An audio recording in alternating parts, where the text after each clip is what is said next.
like it. Nice, nice. Getting into our first game here, you might notice too that we have all these unique colors here. The modding, since we have a lot of people that might be watching Marvel for the first time in a while, the modding scene for this game has taken off. Into the action though. That is an understatement. Yeah. I think Ooh, bad input there. Able to block in time though. Probably gonna No, doesn't low profile it. That's unfortunate. Oh my god, X on the mag. I don't disagree with that. Dante's gonna come in losing almost half life. Brings in Hanger for the better matchup. Oh my god! The hard read there. that was beautiful there. General reaction was ready for it. Rika's gonna have a lot of work to make up. Does have X Factor available, but the Frank assist is there. Oh my god, he hit him with the Jabril? He hit him with the Jabril? Oh no, Rika, I gotta imagine Rika's having some trouble adjusting to the parsec because that's the bread and butter stuff with Frank that you don't drop. Yeah, I don't blame her. Like, first got hit by the Jabril, the double D drop, and now it's gonna round it out, I believe. That's gonna do it right there. Even with that X Factor health regeneration, Frank ain't that healthy. Yeah. So the round start is definitely the most important part of how the interaction is going to go. So if Hulk doesn't get the initial hit, and on Magneto it's more difficult to do so because of the jump arc and block speed, but, you know, we got Lariat. We got that Hagar assist though, like, not just the invincibility, but the screen real estate that it takes up too. And like, it shuts down some of the movement options for Magneto so long as you're in that little box right around where the assist is coming out.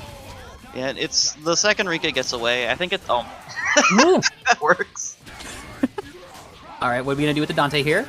Blocks the Hagar assist, blocks the low as well. Frank gets clipped there. Not a ton of damage though on Frank, so not that big of a deal. Okay, gonna go into the $1 million here. So we're not gonna get the kill. We're not gonna get the kill here unless we pop X. But I don't think Rika's necessarily gonna get a kill yet. Ooh. No, I just want that level 4. Nice confirm. We got it. So fun fact about OTG snapshots. It's actually super minus on hit if it hits as an OTG.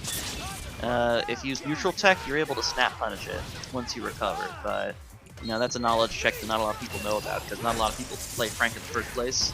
Right. So just neutral tech after the snapshot, and you should land in time to snap. Yes, and you know, for Frank in particular, once he hits level 4, level 5, you actually want to keep him in the field. Yeah, you don't want to deal with that as the anchor. You want to be able to deal with that right there and then. Like, shopping cart is nice and all, but you know, you're playing Frank for the paddle saw, you're playing Frank for the high damage. We're not playing. Oh, okay. Frank a little too high up, that falls out of the combo there. Hagar, with a high altitude, but not quite able to get the pickup off of it. That match. Oh, the smart stuff, the smarter stuff. You love seeing the smart stuff collide. I'm not sure if that was a safety move by Rika there, because she wasn't sure if anti-air throw was going to connect. But honestly, it worked out. Definitely worked out. One more character to work through here. Sentinel coming in. Sentinel does have a fair amount of bar. But Frank versus Sentinel, that one's rough. Oh, that incoming. Not just Frank versus Sentinel, Frank with JM versus Sentinel. Extremely true. That jam session on incoming there with the side swaps. I don't know what Rika wanted there, but that's unnecessary. Just a little unnecessary, Rika. A little bit. It worked out though. It's you know, it's Sentinel. He's on the ground. He can't just do Tiger Knee hard grip. All right, back into it. 1-1. Ah, there we go. There's the scoop. And Lariat ain't gonna do shit this time. Now Rika can run through the formula here. Gets that hard tag into Frank. Doesn't quite get the 2 bars necessary for the Team Hyper combo. We're gonna pop X to kill Hulk here. I don't. Uh-oh. I say. Only level 3. Oh, that's the worst way that situation could have broke. This is definitely a very bad timeline for Rika right now. Oh yeah, get that time stone out and try to rewrite this. If only. So yeah, Hulk incoming on Dante. Okay, techs a throw there. We're able to get a chance to escape and get out. Dante Magneto as the shell here remaining. No Frank, unfortunately, and no X Factor, so it doesn't have that explosive comeback potential here. I'll wager $1 million into Gravity Squeeze DHC to bring Mag in with Jam Session. Oh, goes for the Shockwave instead. I'm not sure if that was an input error on Rika's part or not. I want to say yes. We'll give Rika the benefit of the doubt here. Yeah, I can't think of a reason why you'd want to leave Hulk alive at this point. Oh, that's smart. We do have Gamma Crush, though. That's going to turn right through that. That's actually kind of funny. Gamma Wave saving Rika there, taking more damage than necessary. Oh, we got the confirm? Nicely done. Yeah, with Magneto, it's not a matter of like whether or not he can confirm. It's a matter of whether or not the play. It's like 0 in that regard. Oh yeah, Magneto is almost always capable of scoring the confirm. It's just a question of how difficult. No! Yo, let's go. This is the right. general reaction gonna pay for it with the Sentinel. Oh, it just takes the reset there. Doesn't believe in trying to get the kill out of it. Wants to keep the formation. Yeah, I was gonna say, interesting maneuver there. It's entirely possible to have killed the Sentinel there with Team Hyper combo, but I guess Rika wanted to save the bar in case she got the hit on Hagar and ensure the kill there, and she very well might, right? Oh my god! Oh no! Me and That's my a big fat heartbreaker mouth. there. Throw into the Rocket Punch assist for the OTG pickup. Still cannot believe Rocket Punch assist holding it down in 2023.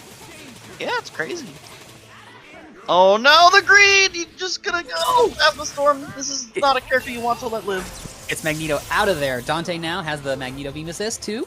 That was I'm actually assuming it's the beam assist? Yeah, it is. yes. Yeah, that was actually a really nice block from Reaction there, because Dante teleport in the corner with Shockwave backing him up is really hard to block, just based off of visual acuity alone.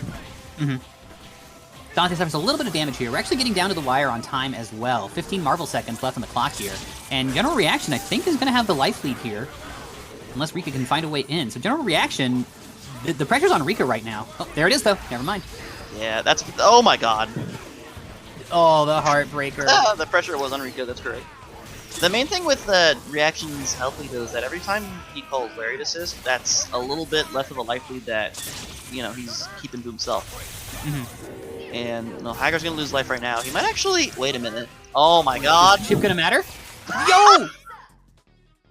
Wow, down to the wire. The tiniest bit of health there. And so yeah, to the point that you were saying, one less Lariat call would have won that game for General Reaction. I was gonna say, I might have been looking at the... I think it was the wrong resources, but yeah, that... Man, Hagar's bad. Anyway. Stop getting hit by Lariat. Exactly. Nah, stop using Lariat, otherwise you'd lose the game. Oh damn, okay. Either way, Rika up a game. Sitting on set point here. Rika up a game, but down a character. You have Dante coming in with a little under 3 bars. Is the air throw here? Gotta confirm out of this? Oh no, misses with the hammer. Unfortunate. You got optimals into droptimals. Rocket Punch gonna round things out. Unless... Coming down to the ground there. Oh no! That was actually... Lariat there, saving the day once more. That was really good. General Reaction using the hit stop there from Hammer to make sure that the Lariat is fully connected. Yeah, there's a lot of small details that are happening right now in this game that when you've been playing Marvel for a long time, you can see the little tiny details, and it's beautiful. Wonderful game. Beautiful game. That's the nice part about this game, because more often than not, you're going to see two competitors duking it out when they've most likely never really dropped the game in that regard. Yeah. Like, Rika's still posting content for this game every now and again, like on the regular, like either like combos. Oh! That cross up on the other side with the chainsaw. Beautiful. Now, we do have Hagar coming in, and Rika is low on X right now. It actually, the burst damage from this should be enough to end Hagar here right now. Yeah, one of those things where so long as you have just enough time left on your X Factor, every second can count for how much damage you get back on it. And that's going to do it there. Rika taking it 3-1 over General Reaction. Nicely done. That went about as expected. Magneto doing work in, but ultimately does boil down to making sure Frank gets enough levels to snowball from that point on. And I'm looking at stream chat right now. I mean, dear and true to his heart. I don't know if he's been keeping up with it, but this is the team he's been playing. Oh wow, that started off real fast there. Yeah, that is... One of the main weaknesses of Shuma in general is that his approach is dog water. So if you're able to maintain a bit of distance from him, it's pretty easy. The loot kind of helps rectify this a bit, the existence of Spitfire. Oh, Spitfire with Shuma, that's a really good use there. I like that. Also, Wright already gassed up with the evidence there, so I just need to find a combo into it with Dante.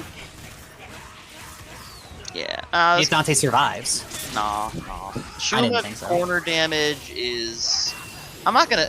Obviously, it's not top 1 with like, characters such as Zero existing, but it's at least top 5. His damage output in the corner is ridiculous. The only real issue is, like, you know, getting the initial hit, because his corner carry is also really good, but, you know, this is a Marvel game.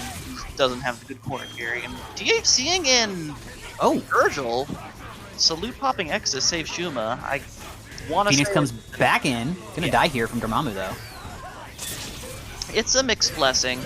Like, you know, Right's dead, but we got the devil on. We got the devil on tap. Yeah, and he's triggered up already as well. Oh, the confirm, nice.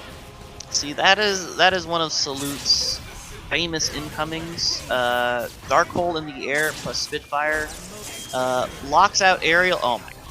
Oh god. I'm terrified for Salute right now. Like, I'm rooting for Sona because he's West Coast, but I am also terrified for Salute because I don't think there's a single person in Stream Chat or in Marvel 3's competitive history that has seen an Anchor Virgil and not feared for their life.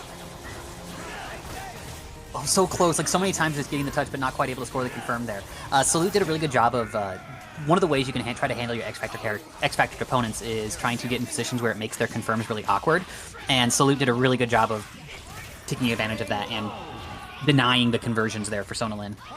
I think it would behoove Sona Lynn to approach the 99-second mark a little differently. Oh, he's going to character select. Let's see what he does.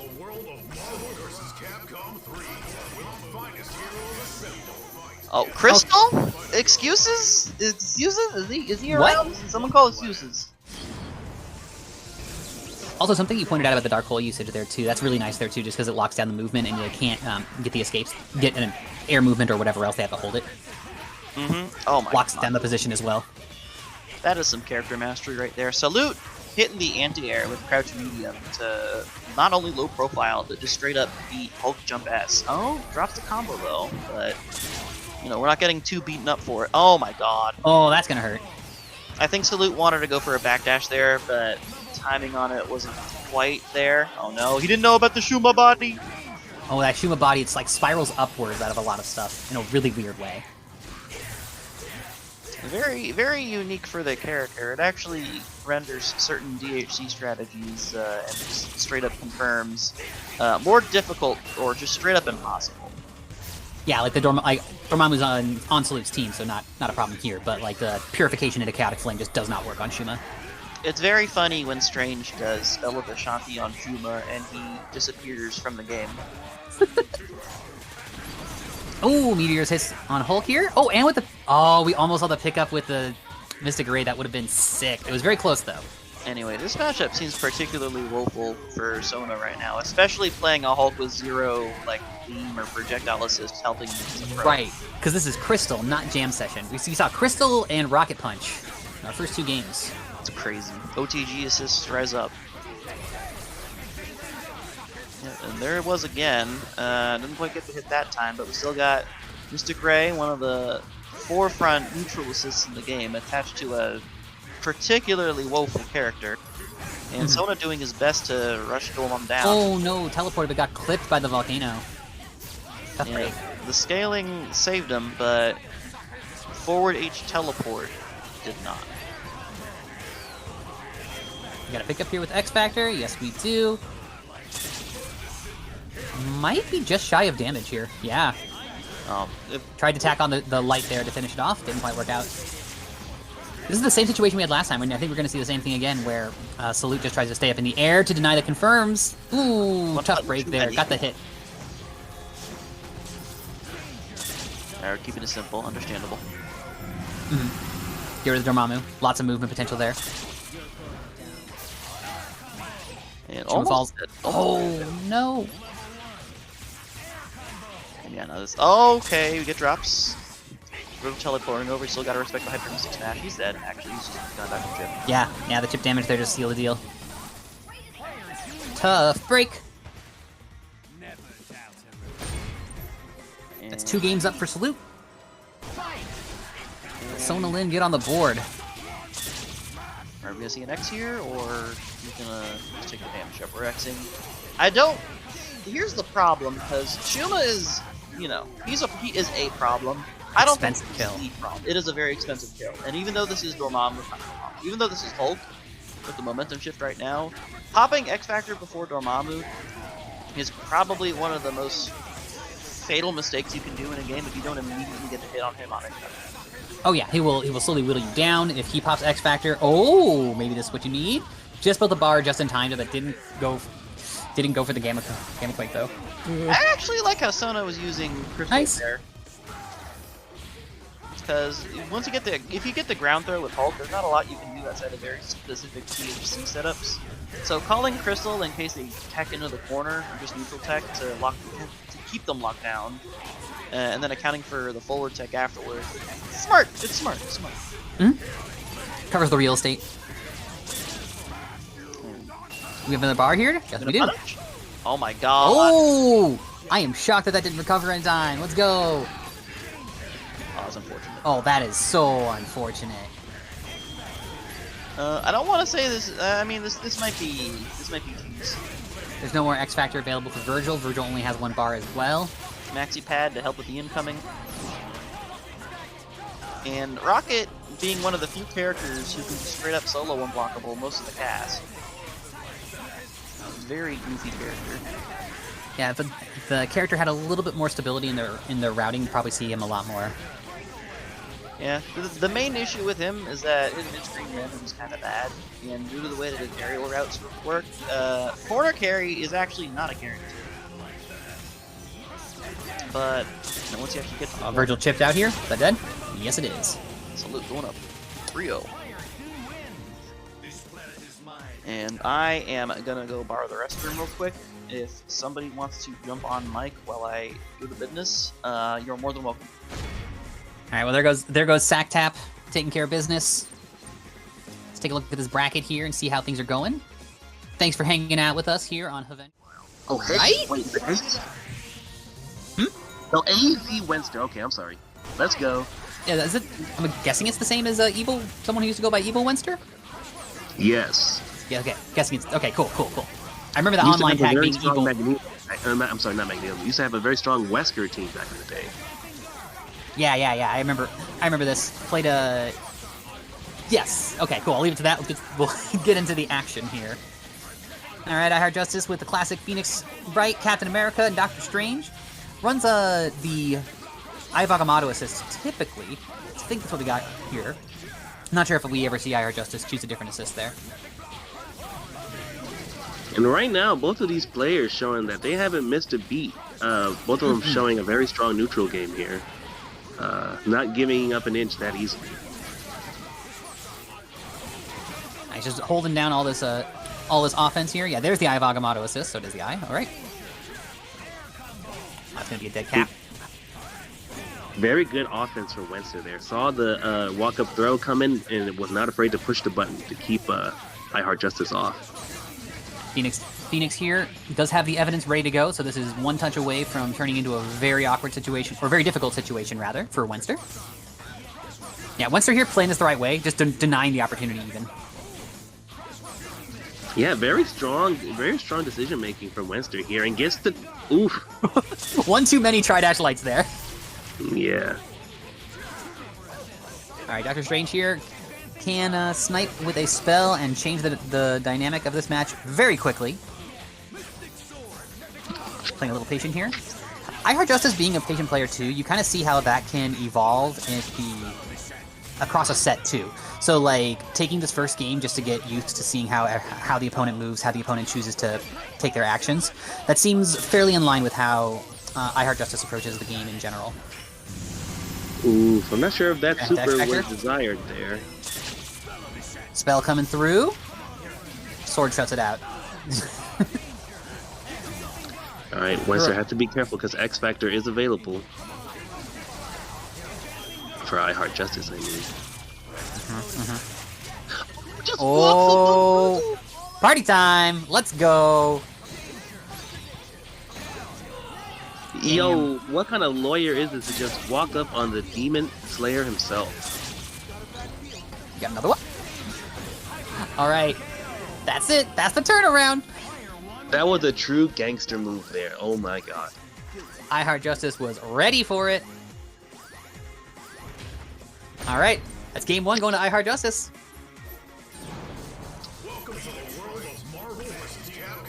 I Heart Justice wanted to go to the character select here. If you are not Never aware. a bad idea to go back to character select. Even if you win, sometimes you might want to go back just to think, okay, what went... I won, but what went right there? And think about what you were doing in that last game and just zone in on that and repeat it for the next one. Yeah, and it's a thing too with Phoenix Wright where it will adjust the RNG if you go back out to the character select screen. about what evidence you draw. Oh, that's true. You know what? That's Oh. probably the main reason why he did it. No, maybe I heard Justice just got back in, so just really taking their time and try not to rush themselves.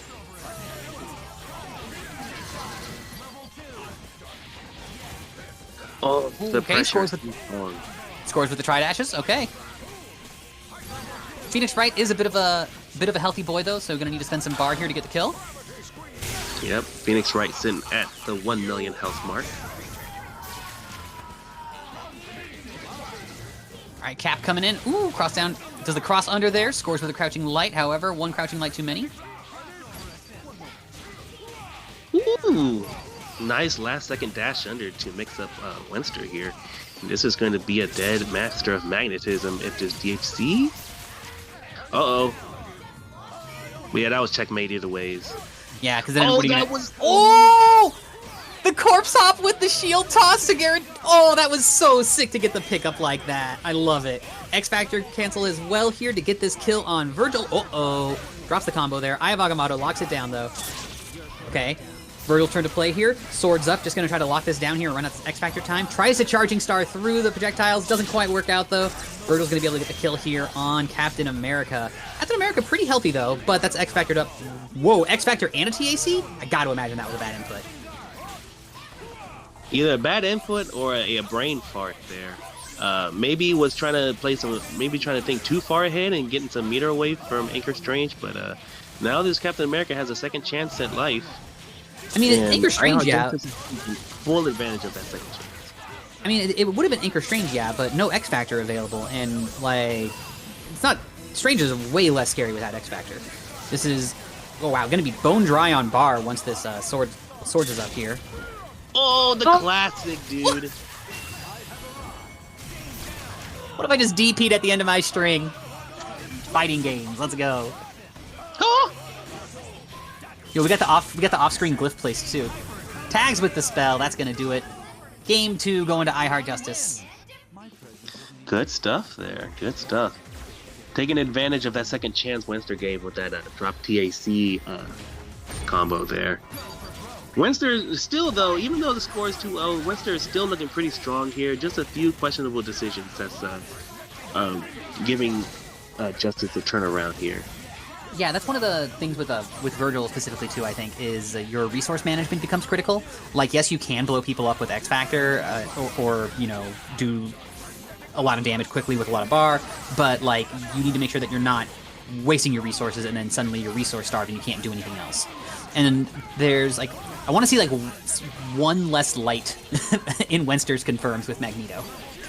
Yeah, that is true. He has been letting go of a few confirms, trying to tap dance a little bit too much. Yeah, and those lights add up big time on your hit stun scaling too. Oh, happy birthday. Oh, let's go. Gets away from the missiles as well. Runs on up there. Whiffs the normal to get a little bit of extra space there. Chucks the shield. Virgil's coming in here now. Cross side to side. Okay. Oh, got the touch there, but didn't get the confirm out of it. Tough. So the blocks from Winster here. And now the game begins. Yo, the random cross up. Let's go. This was the plan all along. I love Marvel 3. Let's go. All right, can you block this? Oh. Yo, that's a dead Phoenix Wright. Hold it, and Virgil was having none of that. Yo, really? No way. Oh, that almost worked. Yo, let's go. Winster staying alive here, putting one on the board with the classic Virgil X Factor 3 comeback there. Very good stuff. Virgil with the comeback. Nicely done. 2-1. It looks like Justice is, like you said before, looking to reset the RNG on his fights, maybe. Getting back into it. I don't know how I feel about the Guns Out Magneto color. That's a little weird for me.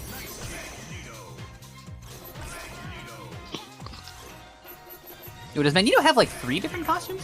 Oh well, no. This is the HAVENGERS special with all the mods dumped onto it.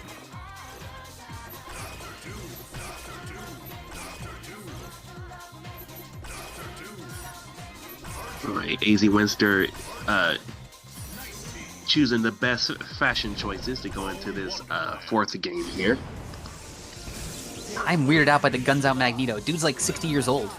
Man, then again, if I had arms like that when I'm 60 years old, I would, I'd let him out too. I'm not gonna lie. Man, be proud of what you got, man. All right. Oh, wow, we got the quick evidence up with the cell phone too. All right, all right. Whoa! No way! Yo, we got that. Yo, the Ray raid with 163 people. Let's go. Big ups to Ray there. Yo, the Sentinel. Thank you for joining us. If you just came here from the Ray stream, this is HAVENGERS with X Factory. My name is Swell. I'm here with J-Dog right now, and we are in it on this bracket for Marble 3, 42-player bracket. It's stacked as hell. I Heart Justice is up 2 games. AZ Winster trying to make the comeback here. Ooh, okay. Ooh, got a little greedy with the double TAC. All right, gonna have to DHC out. Here comes Maya. Blockable. All right. Oh. Yo, damn. This is scary. What Sparta got against a law degree. That's a dead character. I Heart Justice taking it. Nicely done. 3-1. Very strong game from both players there. Oh, looks like I'm being called for a match here. I will, all right. Step away for a bit. Best of luck in your match. All right, we'll see who we got coming up next here on stream. That was J-Dog stepping away. I would be thrilled to see that. It's been great seeing Mothman develop and get stronger and stronger and stronger after. I think it's fair to say, like, after the major heyday of the game, and has had a ton of growth since across a number of, just like playing in a bunch of different brackets and everything else too. Oh, Magneto gets clipped here by MODOK. Tough break for Rika. Okay, we got this. And I just noticed that Magneto is dressed for the weather, rocking a very comfy looking sweater, which you can get a good view of while this infinite is going down. Well, it should be a dead character pretty soon, though. Morrigan gassed up. Here's the Astrovision. You know it, you love it. Now, you still can't count Rika out because she does have one of the best Franks in the business, and Frank does have very strong anti-Phoenix tech, so if Rika can get something going here, she can definitely, she's still definitely in this. Yeah, and that was a great job finding the gap in the fireball patterns to score the hard tag there to keep Dante alive. Frank backed up by Dante is a lot scarier than Frank on his own.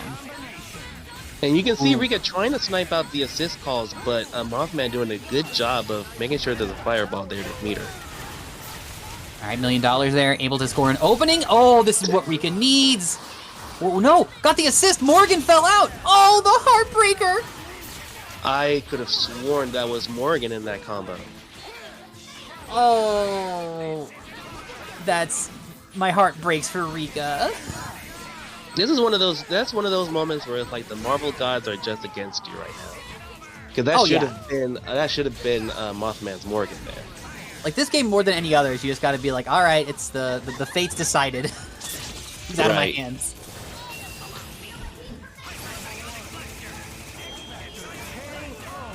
Axe on the extra beam with the X Factor. Clears it. Mothman going up the first game there. Got a little bit blessed there, not gonna lie. But we take those. Rika ditching the Drip Magneto? The Drip Nito? Drip Oh, Nito. going back to it, okay. Probably just needed some time to tell herself, like, look, it's just one of those Marvel moments. We had it. Don't let it discourage you too much. Just go in with a fresh mind in the second game. Indeed, indeed. Rika, no stranger to competitive play. Oh, wait, whoa, was that the right assist? A meter assist. Really? Okay. Maybe he's trying to build up some meter for that THC that she just went for there. Not a bad strategy. I guess she figures that, hey, this I'm not really getting in on this MODOK stuff. Barriers, maybe shopping cart is kind of like not really too useful here. So hey, let's give Frank a different job. You know, that makes sense too with the Astral Spam because Frank's not clearing through any of those. You know. So okay. Right, and now she has all the meters she needs to go into this DHC to get the leveled up for Frank.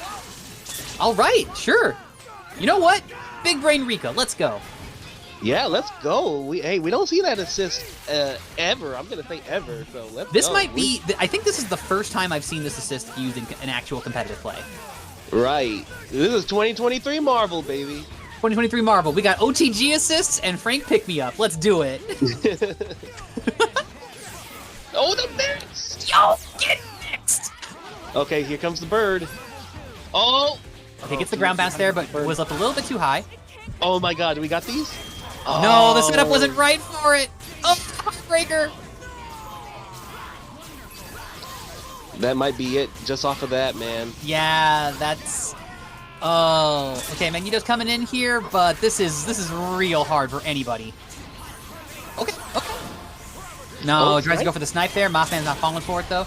X Factor's here. No, press the button after the X Factor, hit by the Phoenix Inferno into the finishing shower. That's gonna do it. Maybe a preemptive push block from Rika there, but hey, you know what? I'm liking this game plan though. It almost worked out. Rika, working hard with this Frank here, trying to make it happen. Yo, from the super jump height? Let's go, that confirmed. You got no way. On MODOK, on Parsec, let's go. Yo, MODOK, Parsec, Dante Infinite? Eli the Curry is somewhere out there shimmying and dancing right now. As he's been known to do with these This Dante is just another day in the office. Rika Reedman, office lady VTuber. Just another day at it. Now she could keep going and... Oh no! Combo drops. That's okay. That's okay. Got a lot of bar out of it. Morgan, yeah, she got a lot of bar, but so did Mothman here, which might prove to be quite problematic for Rika later in this game. And not totally sure what the overall plan is here, but Okay, so how do we get Frank in here? Oh, nice! Can we make this happen? Rika got this. Rika got this. Let's go. Not quite able to get to the ground bounce afterwards there, but able to lock it down in the corner though. And those chainsaws have the hit spheres on those chainsaws in air-to-air situation. Oh, the risky hard tag. Morgan's gonna have to eat an incoming here now as well. Oh, so Rika's not too worried about Phoenix because Rika trusts that the anti-Phoenix tech with Frank, because now Rika can score the incoming on Phoenix. Oh, good block from Mothman. Watch out for the score. Overdrive. Oh! Needs to score a clean hit here. Oh no. Yo, wait, what? Got this. That was a side TAC though. Oh, the lockdown. She doesn't have meter. Yo, the roll. Okay, so I think the side TAC itself got the kill, so we didn't get the meter steal. Like, she died before the meter steal went into effect. Right, I think they have to wall splat for it to count. Yeah. All right, Rika showing signs of life here. Is she gonna put it back 3 straight? Yo, let's go. Man, the favorite to take this year's EVO? Rika Reedman? Rika? Yo, come on, girl, make me proud. Nah, I'm just playing. You already made me proud, Rika. Oh. Rika, not a stranger to having some hype EVO moments herself. Shout outs to Jabril. Alright, we're gonna get the kill here on MODOK. And we're gonna get the level up. Let's go. Nice. Yo, we got the big levels on. Oh, hang on. Oh! Doesn't quite have level 4. What? Doesn't have level 4 yet, though. It's a big deal. Once those chainsaws come online, but still has that massive ground bounce, though. Okay. Doing fine. Yo, she's got it now. Oh! Yo, the overextension from Mothman there. Oh my god. Oh, really nice movement, though, from Mothman getting out of there, but unfortunately gets caught back in the corner here. Scores the hard knockdown. This is the setup. Let's go, Rika! Yo, let's go, man! Yo! You think I give a damn about your win condition? I'm Frank West, baby! Let's go! Oh! Uh-oh. No meter though, no meter. Oh, yeah. Oh, that's crucial that there's no bar available, because if Morgan was able to get out there... Let's go, Rika coming back 2 straight. Needs 1 more to close out this set. With and the, she's in with prime the position. You Yeah, go gotta on. know she's feeling herself right now after pulling off that tech. With the pick-me-up Frank assist as well. The niche Frank strategy is working. You know, the tap dancing. Rika's playing so well. All right, Mothman here though at a life. Oh, Mothman at a life deficiency here. Morgan's been taking some shots. Right, but Mothman's still building up the backup plan. Yo, the gravitation? Yo, tags Morgan here. Oh, The tag? doesn't get Morgan. Does get Modok though. No, not quite able to score the confirm. Was a little bit too far away for the light to pick up in the air. That and Oh. maybe the hit stun was a little bit too much at that point. Yeah. No way. No way! Rika, no. Rika, no. Off the side TAC, dude. Rika, please. I think 52 hits. No way. We still get the level up. No way! Rika! Calculated. Damn! How your brain so big, girl? How your brain so big? Okay, here's the nasty mix. Let's go!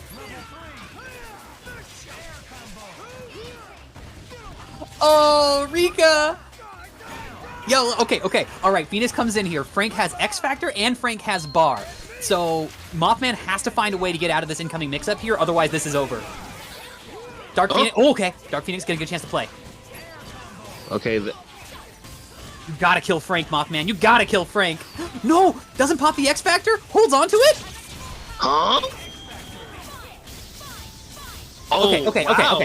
That's pretty. I've never seen that correction before. That was such a smart combo there because it got the damage in to conserve as much X Factor time as possible and not having to burn all the X Factor time on the infinite and built the bar back up to get to the 5 bar. That was so smart from Mothman. That was incredible. All right, Dante's coming in here. Dante's got a lot of bar. Oh, Hellbreaker to your death. Is that game? Can we loop the supers? Oh yeah, you're right.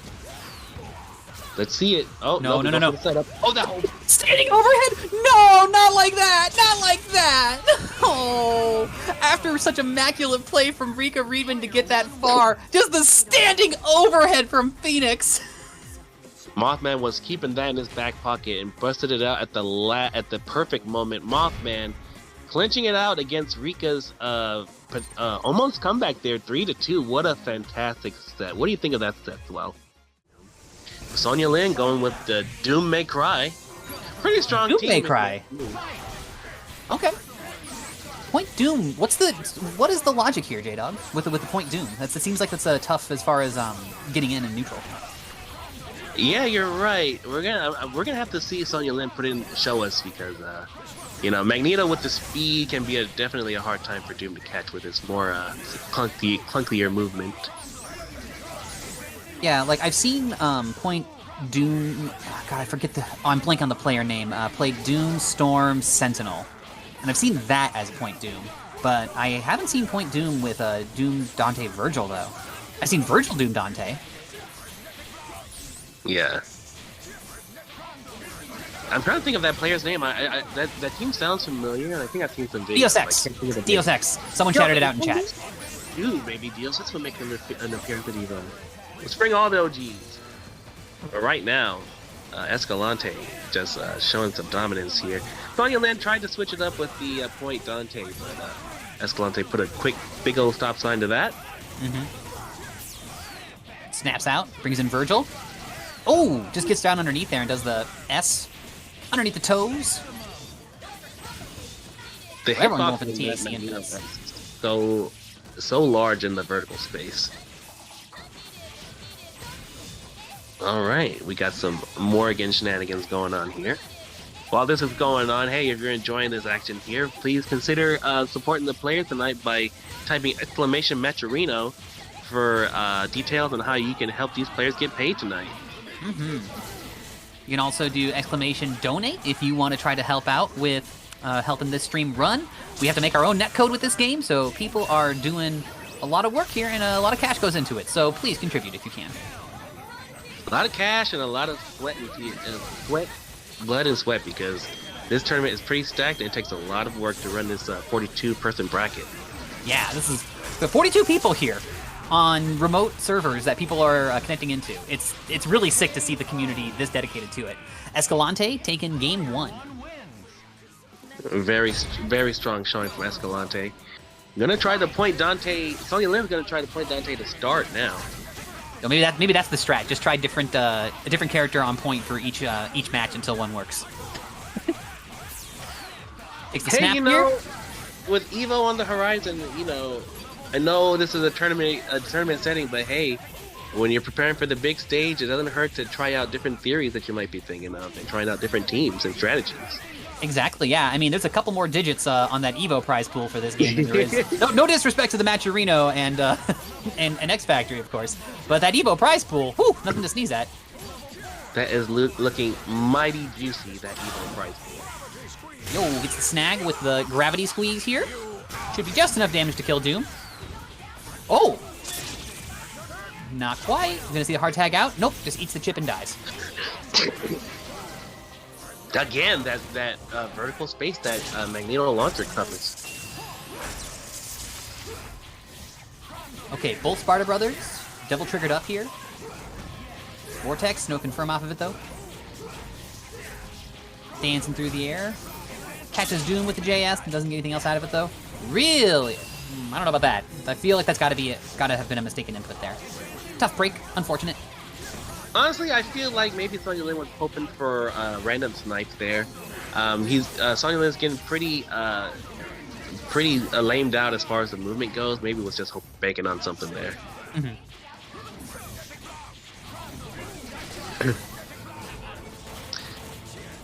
Oh, that's the confirm there. Snaps out once more? Okay. Yo, good blocks.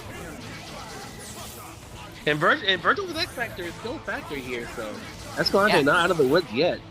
Oh yeah. Virgil's got one bar to get to double. Ooh, never mind. Because they got the one bar to get to double trigger to access better routing and with the X Factor, and then that's like all you really need to make that happen and win the game. But Dante here can do it as well, but a lot harder to do it with Dante. Right, and it takes a lot longer. Good block. Oh, but we're getting no, gets juggled by the Astral. Tough break. Well, seen a couple of the Matcherino quests churn in there. Thanks, folks, adding to the prize pool. Every little bit helps.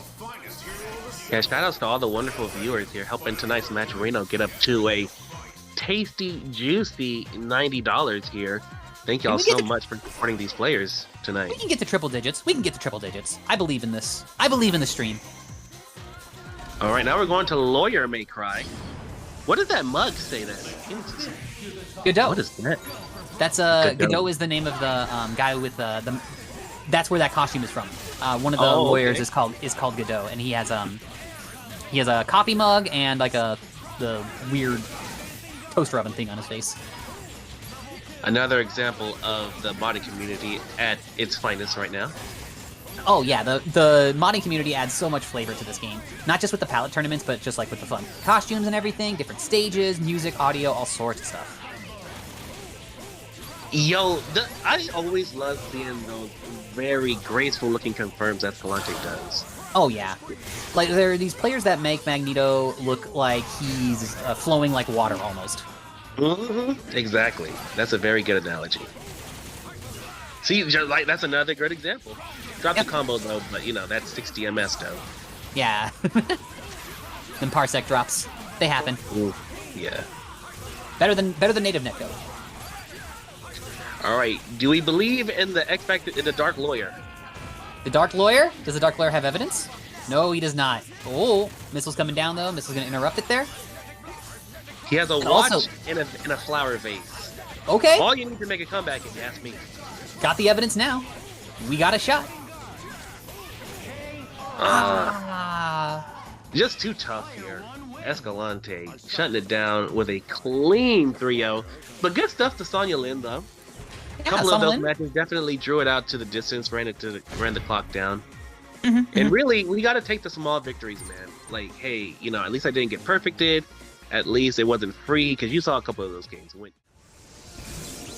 So Virgil, Doom, Strider, Team DXP. All right. Remora gets the touch here at the gate. And we've all seen this movie, but very good grab tech into a low. A lot of people aren't ready for that. So very good on Remora. That's a very strong opener and sets a message pretty clear. Sets the tone right away, lets him know what's going to happen. Okay, Mr. Certified able to stay away from the incoming here. Doesn't get clipped.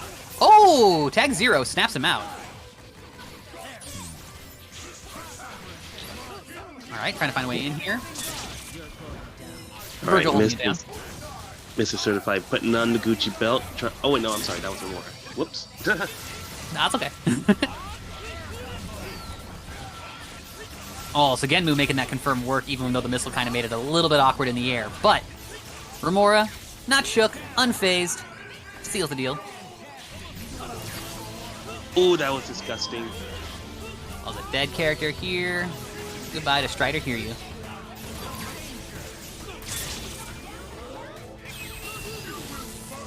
Remora making it quick and easy. Now let's see That's how game Mr. one. Certified goes into the next game, how he decides to open up, because that tech into low kind of sends a very strong message. Goes for the Helm Breaker. All right, Mr. Certified goes with the belt here, gonna try to lock down the neutral here. Teleports in. Nice Remora there, jumps, holds the block in the air with the forward jump. And I like Pestering Remora here. throwing out these mini busters to try to nullify any attempts at a spiral sword throw. Yeah, just controlling the ground there. Like, doesn't necessarily need to get a huge reward out of it, but just locking it down and just stopping the advance. Exactly. And look at that. So he couldn't confirm. I'm just going to step back and continue my zoning pattern. It's very safe. Oh, that's huge. Unfortunate misstep there from Remora. Mr. Certified to get the clip with the Vajra, and then immediately X-Factors with Virgil and goes for the kill. X-Factor Doom coming in here for the mix. Doesn't get anything out of it, though. All right, X-Factor time is running out here. Whoa! It's just passing in the night with each other. Spear Flame out. DHC into Virgil. Virgil, no bar available, so can't throw up the belt, but does have X-Factor available to try to pop that and get to go into the kill. Unless we go for the TAC, try to get a little bit more bar, but TAC gets broken.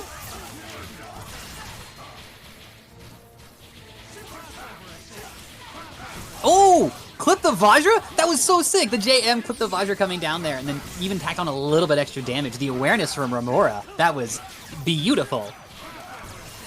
Very much so. These Dooms are playing a pretty safe neutral game here. So this is just a war of attrition at this point. But Nah, Remora missile finds saves to get today. Damn, Rika talking that trash about Remora there in the chat. All right. There's the X-Factor pop there. And Mr. Certified Strider coming in with no X-Factor. This is going to be a pretty tall ask to make this comeback.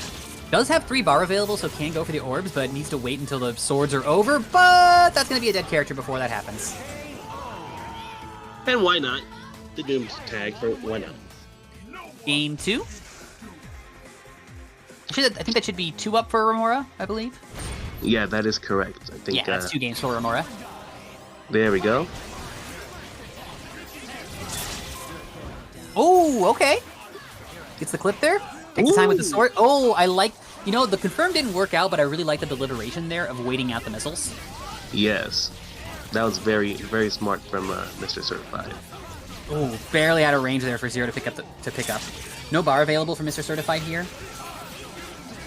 Wouldn't be surprised if we see a hard tag and tries to stall out with Doom for a little bit to get some bar. Right, I was just about to ask, would Mr. Certified go for the office tag? But no, decides to let Virgil die. We'll see if that decision comes back to bite him later on in this game. Oh, got the hit on Virgil, did not get the hit on Zero though, and then Remora was able to punish the attempt.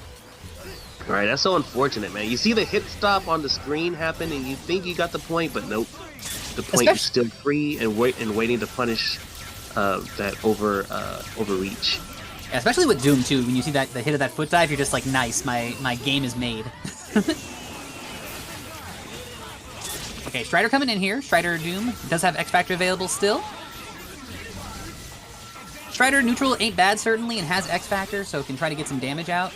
But unfortunately, it's still going to be a bit of a beast to try to fight through all of this neutral from Remora. Just the amount of junk on the screen from Remora. A lot of zeros will still feel like they have to press in. Remora, though, content just to play this extremely lame. All right, barely gets dried out with a pickle of health. Sitting on X Factor 2 is just hard for Mr. Furtzer to get any kind of offense going here, unfortunately. Think a bad input there to get the Skittles. He's strong. Yeah.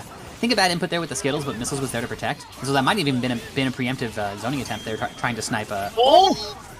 No! Zero falls out! The Heartbreaker!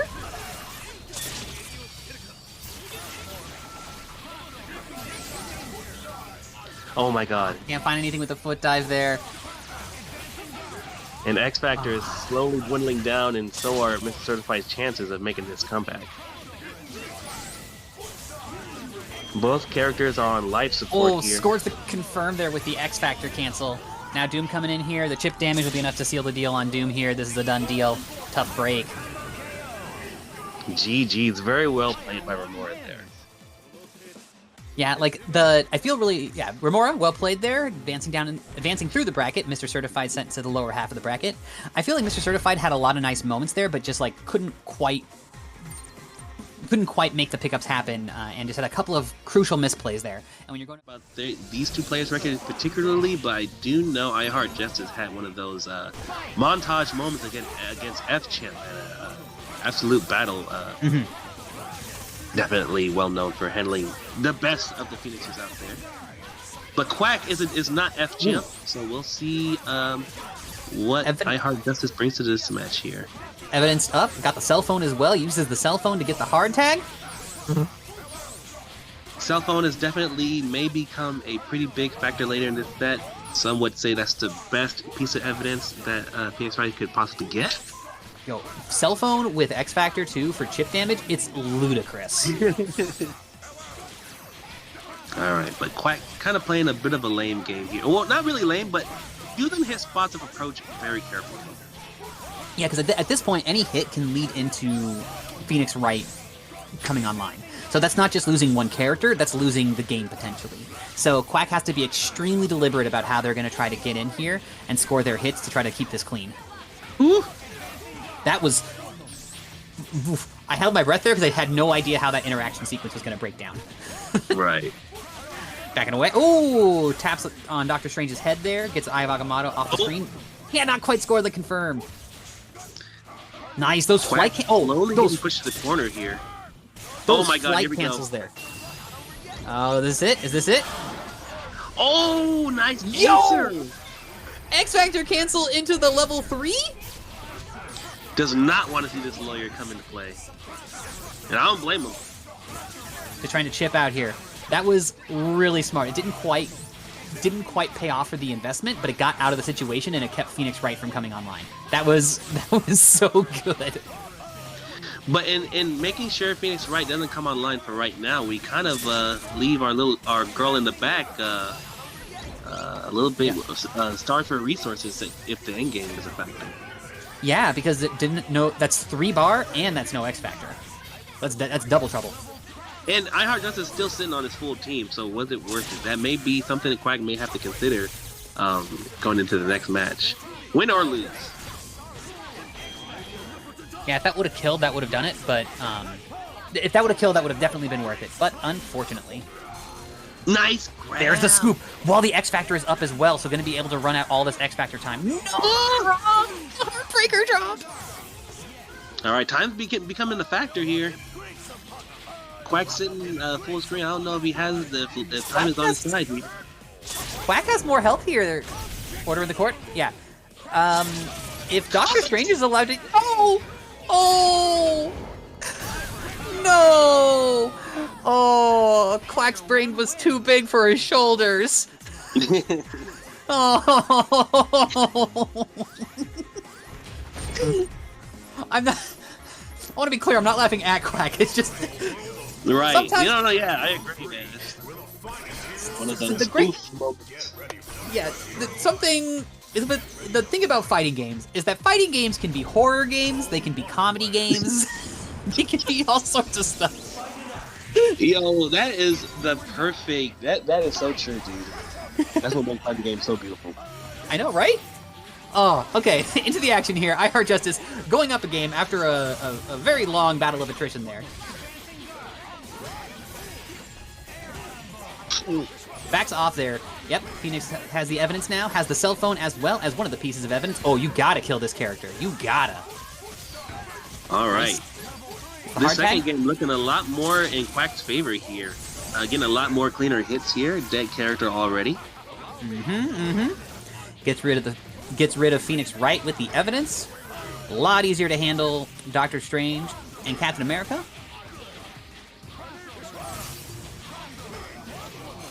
Good scoop. Oop, scooped out the air. Let's go. And the rocks didn't mess it up. Thank goodness. Yo, the hard tags. Yeah, using that Magneto air dash down S to at a low height there scores you that hard knockdown. Then Doctor Doom able to pick up with that OTG.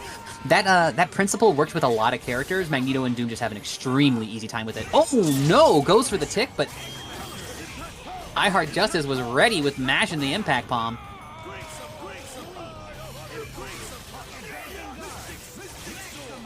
Oop, vision. Oh, really? Get scooped. That's a tough break there. Yeah, Quack played that right. Definitely a lot of Doctor Strange shenanigans get nullified when you corner yourself because I don't think he can teleport behind you. So, Yeah. very linear approach when you just camp in the corner against a Doctor Strange. Yeah, you're correct there. If he tries to do a side swap teleport, he just ends up right in front of you. So it reduces his teleport location options from 3 to just only 2. And so, like, if you just jump forward, if you have a good JH as well, you can just jump and OS a throw and also come down with a button, and you'll catch Strange trying to do stuff a lot of the time. Yeah. But I really liked it was unfortunate, though, because we had that impact pump. Whoa, never mind. Hang on, things are happening now. That's old I news. didn't know. Now we got That's the a finger. nice Joker verb. Okay. All right. What's the pickup here? Oh, I got schmixed. I got schmixed free. That's the classic I Heart Justice mix-up. Oh my god, that X Factor damage with the walk! Phoenix doesn't quite have enough bar yet.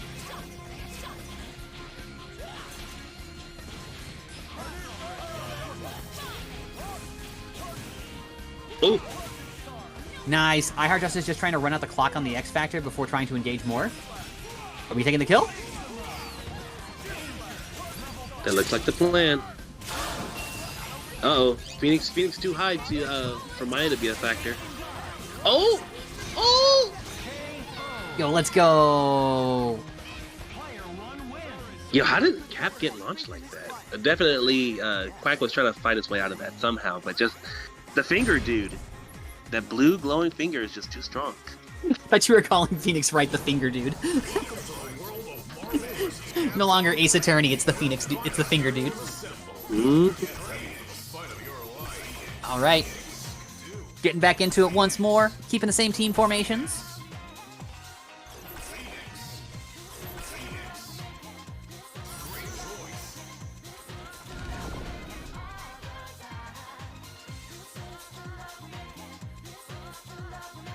Okay, where are we at in the bracket on this too? Let me see real quick. This is round... We see Quack being able to get off the Dark Phoenix, but I Heart Justice unrelenting pressure, even in the face of Dark Phoenix, is what's kind of nullifying the scariness factor of Dark Phoenix. This is only a round 2 match. I Heart Justice and Quack in a round is only round 2 for this bracket. Sheesh! That speaks to how stacked it was, man. It wasn't a misstatement to say this is stacked. Oh, and the winner... Oh, here we go! Gets the hit. Okay, Quack able to back off here and buy some space. Gonna dodge the cell phone shots here. Look how much chip damage this is, too. Oh my god. Sheesh! Gets in Cap safely. Also, the winner of this gets Ulysses. All right. Okay. Let's go We Quack. go low. Quack's got these. Quack got very, very good inputs. Oh my god. Oh, Oh. has to. Yeah, gets the trade, though. Had to try to go into something, though, after that normal whiff there. Went into Charging Star, which is projectile invincible, but not invincible to strike attacks. It's clipped. Right. Very good awareness for Quack to know that. When you got a big old shield coming right towards you, it can be kind of scary, but Quack, with the character knowledge, oh my How god! active was that finger? Oh my god, that finger was active for so long! Oh man. Okay, no cell phone. Could be worse, could be worse. We got a fresh batch of evidence here. Yo, that knife though.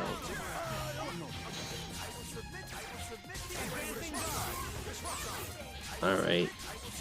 So, I Heart Justice doesn't really see a need to pressure too aggressively here. You know, well, we are taking a good bit of getting popped a few times by this disruptor though. Yeah, Okay. and like that's one of the things. I feel like that's a sign of players who. Oh, here we go. Never mind. I'll bring that back up later. Doctor Strange coming in here now. Got dashed. Where is he? Where's Strange? Where is he? The grave. He's going to the grave. Yo, that was a good one, man. But Quack tying it up 2-2 here. Man, doing- such back and forth between these two players, dude. Yeah, this is a very competitive set right now, and they're doing a really good job of adjusting, and we're seeing counterplay from each other as well. It's really nice to see. What I was going to say earlier was I Heart Justice not cracking and going in, even though Phoenix had 5 bar and was ready to go, because I Heart Justice had the life lead. That's one of the things that, like, I think it's a sign of player discipline, almost, of not feeling pressured. Like, you have to still go in there and make things happen. You got the life lead. You can make them come to you. It's okay to force people to have to play the matchup. You ain't got to go in.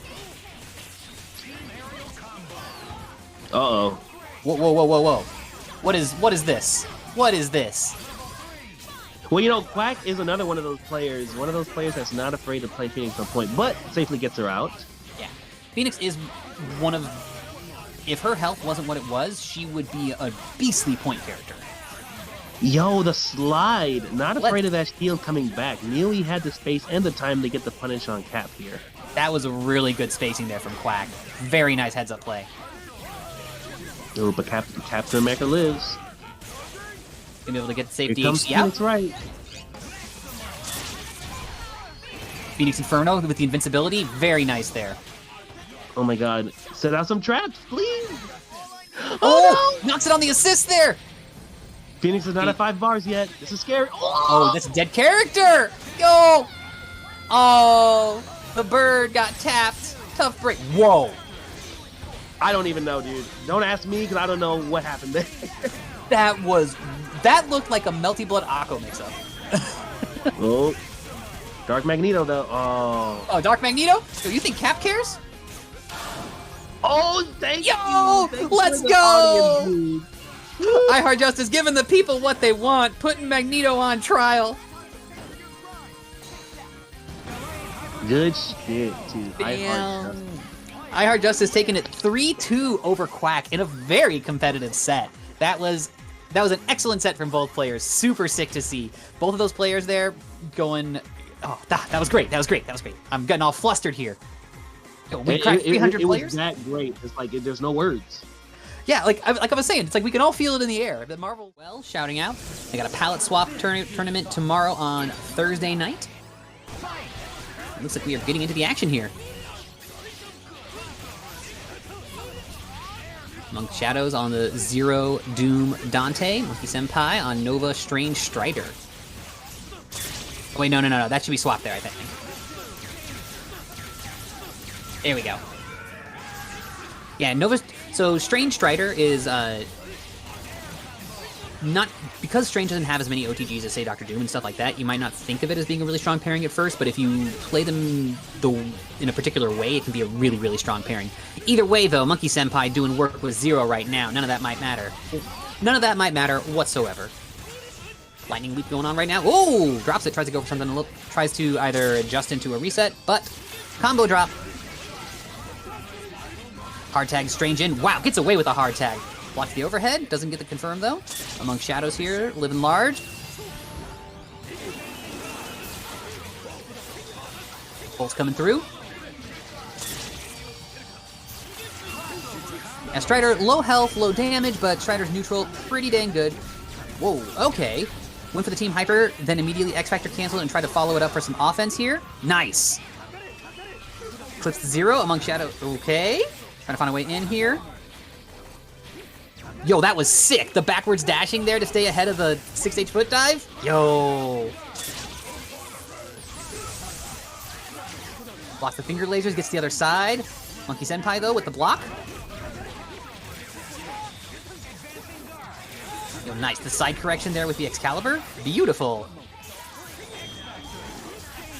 Just chilling with the satellite, but gets caught pressing a button there. Monkey Senpai catches with the 6H.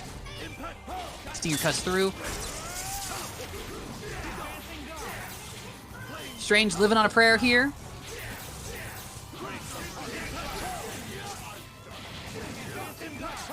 Damn, Among Shadows' defense here. Just like committing to trying to stay alive here for as long as possible, even though this is a very uphill battle. A lot of players you might see just go for a Hail Mary play and just throw their chances away there. Among Shadows held that down for a while. Oh, Strider getting comboed. Zero, though, gets scooped. Should be a dead character here if we route this appropriately. Nicely done here with the wall bounce. Oh, goes for the snap instead. Wants to try to bring in Dante here. Get rid of the jam session. Double triggers up.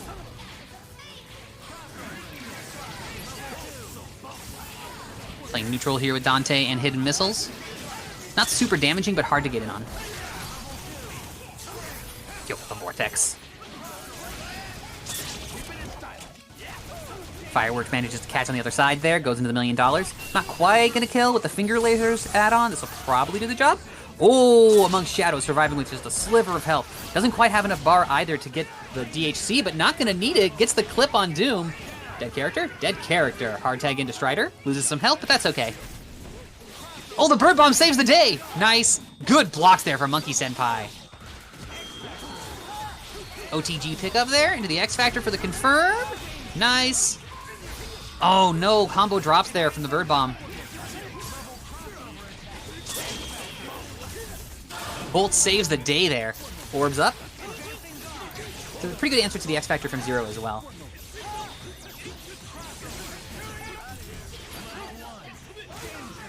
Finds the throw in the gap there. Excellent stuff.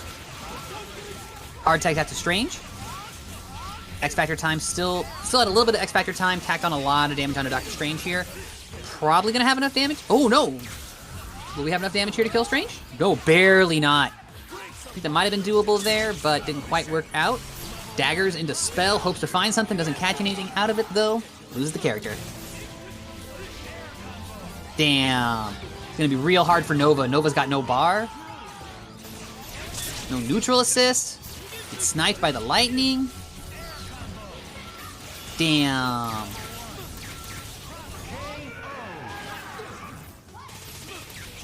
Heartbreaker.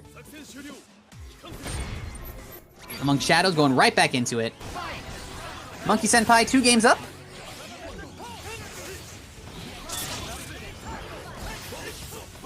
Oh, speed tackles in, tries to tag Doom and snipe, but unfortunately gets clipped by something else there though on their way in.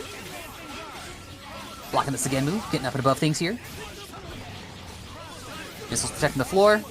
Ooh, nice block on the pizza cutter there from Among Shadows.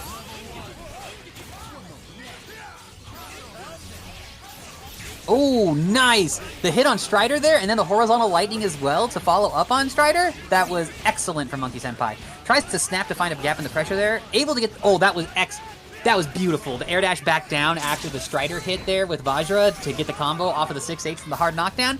Excellent stuff. Zero's off the board amongst shadows here, getting a chance to play. No, Dr. Doom with the air throw. Monkey Senpai able to get the confirm off of the forward throw. Oh, really? No, nice. Very clean confirm there from Monkey Senpai. This is going to be a dead strange. Maybe a 2-bar investment.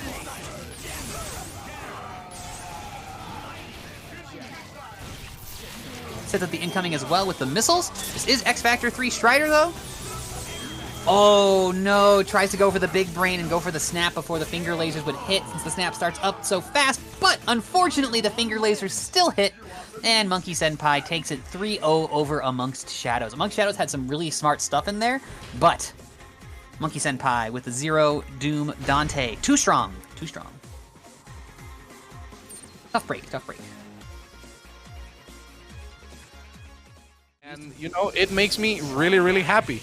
And Swell, speaking of happiness, one of these two players is going to go back home really, really salty after this match because I know that this is a very, very strong rivalry. East Coast versus West Coast, similar styles. Always. What are we expecting here? What are we expecting here? Well, we got Morgan on screen here. Going to be trying to lock it down here with Fireball offense. And like you said, very smart with screen presence and keeping control of the situation. And then Artistic there, usually with that early lead, but then might have to see what Escalante is going to be able to do here to try to run it back on that after that early lead is established.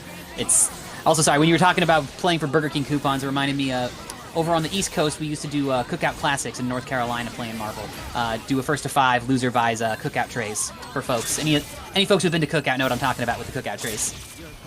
That's beautiful. Every region had their own way of making a match meaningful. In Mexico, back in the day, we used to have the Maestro matches, and you're wondering, what the fuck is that if you're in chat right now?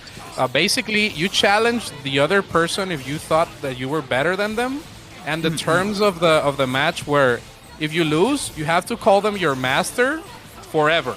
You cannot get away from this forever. You have to make a post on social media about why you are ass, written by the winner, and you have to enter tournaments for the next 3 years as disciple of whoever beat you. So that's how we used to do it back in the day. That's high-ass stakes. 3 years? 3 years and calling them your master forever. It's a serious thing. That's very serious. Still, damn. Okay. One time I beat famous MBCI player Tyson and his boyfriend in a master match at the same tournament. And to this day, they still call me Master. So speaking of mastery, though, Artistic is looking beautiful with his Dr. Doom here in the corner.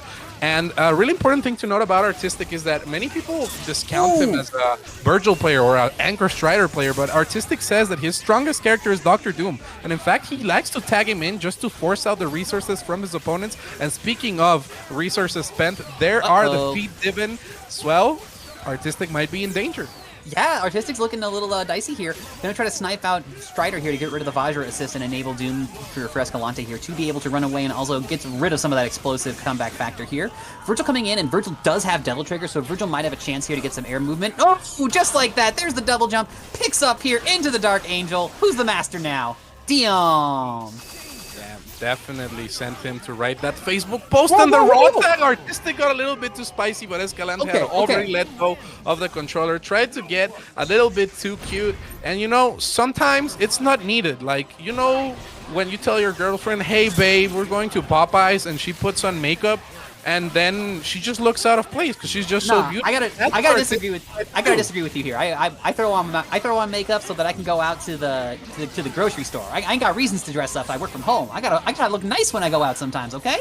Yeah, but you gotta think about the relationship. How are you gonna make your boyfriend look that bad? It's crazy, you know. So that's what I was telling my girl the other day. Right now, there is.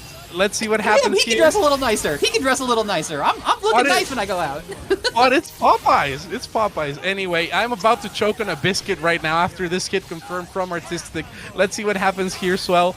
We might this combo ain't as dry as the Popeyes biscuit, though, at least. So we got some of that. We got the drop, though. I ain't ever dropping my chicken sandwich. This one, though, falling to the floor. Oh, tries to get the pickup with the high tide. Oh, my goodness. So, a really important thing to note about this particular matchup is that Judgment Cut has a ton of durability, and if you couple that with the Doom Beam, you can kind of stall out Astral Vision without committing to blocking many of them. However, that Disruptor manages to get Artistic pinned down to the ground, and you cannot just Plasma Beam in Morgan's face. The shell kick is real right there. Snaps on out there. Oh, wow. With the cross-up hit sphere.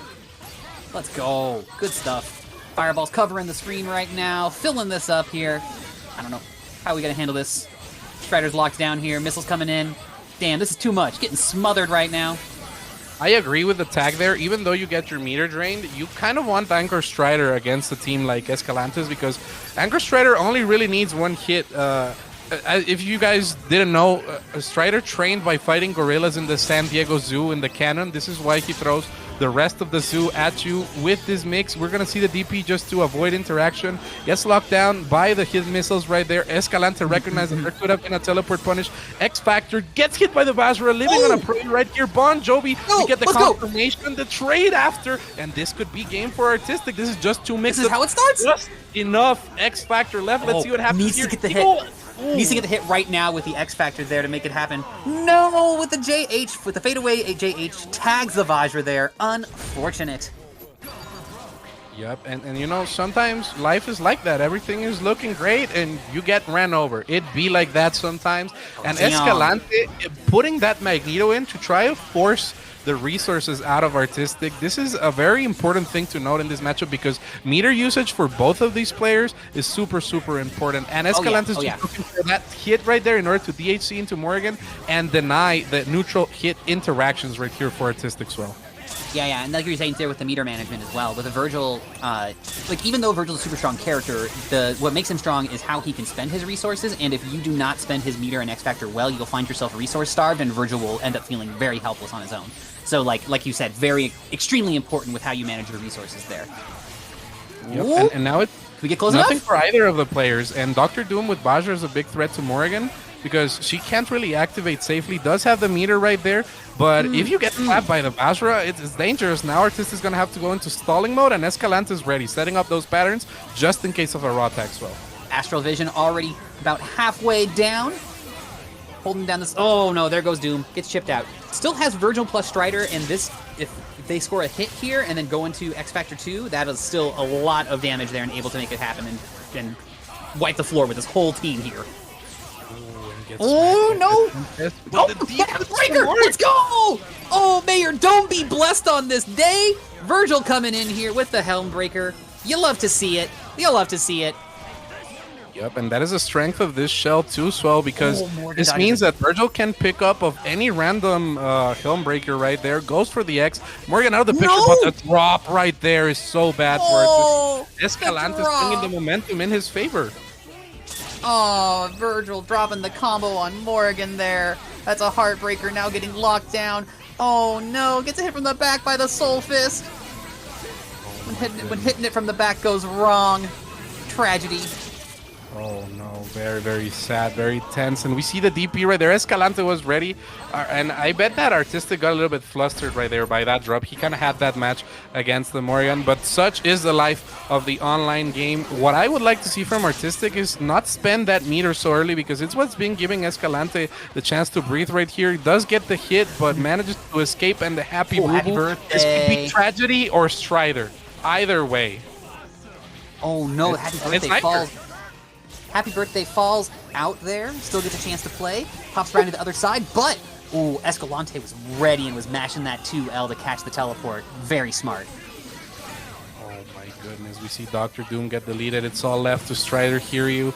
Oh, those patterns right there, denying the meter gain for Strider. Very, very smart. Goes for the teleport, gets the hit on both, but just gets shell kicked. You can't really tell which one's Tia, which one's Tamara. This is very, very bad, and Escalante wins the set here against Artistic in what could have gone very differently, barring a drop. So props to Escalante for advancing in the bracket, and props to everybody that is subscribed right now to twitch.tv/Avengers. Hit that subscribe button, get that Maturino, and donate, please. Swell, tell them how to do it.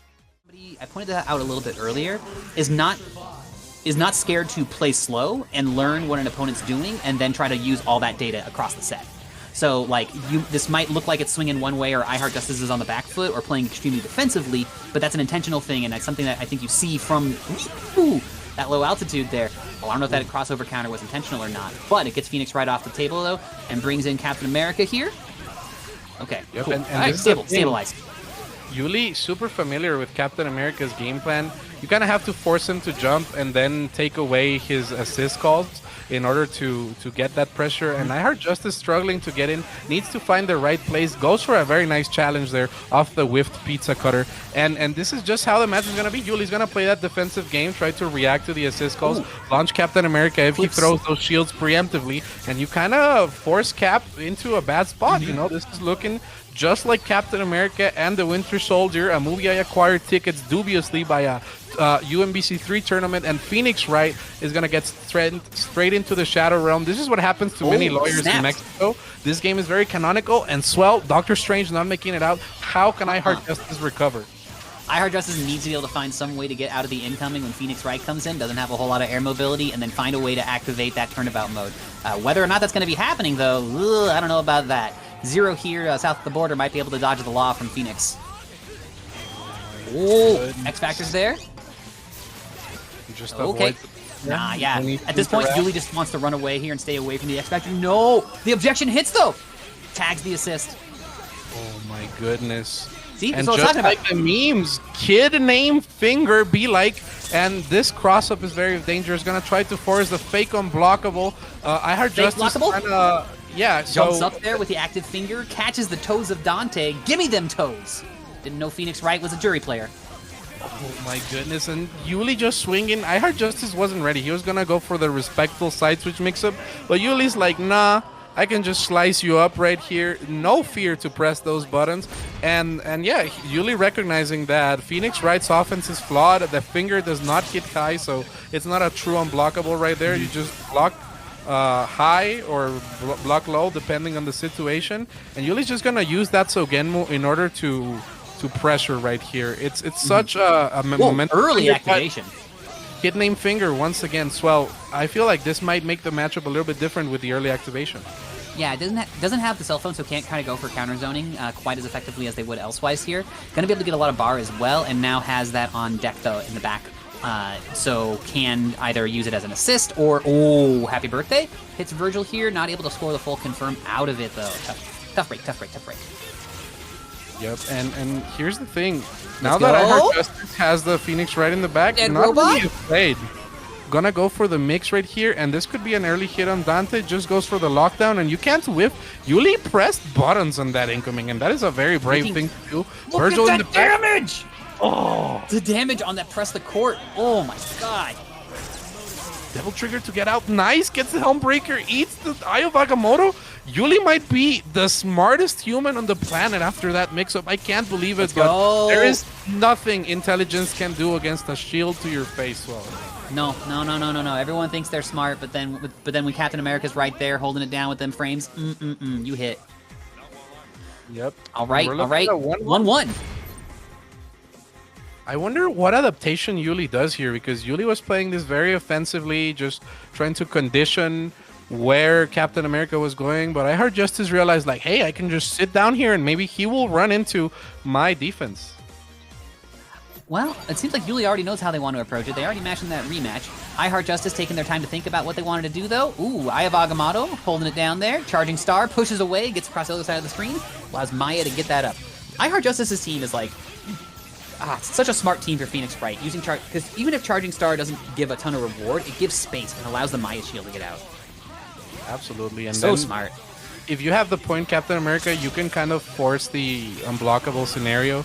Spencer and Captain America, both characters that can do it by just going through half of the screen invincibly to projectiles or just in general, and forcing that unblockable mix to get the objection. Very, very beautiful stuff from My Heart Justice in prime scenario to do that. So now Yuli has to realize that this is the case, and this could be rough. I Heart Justice looking really strong.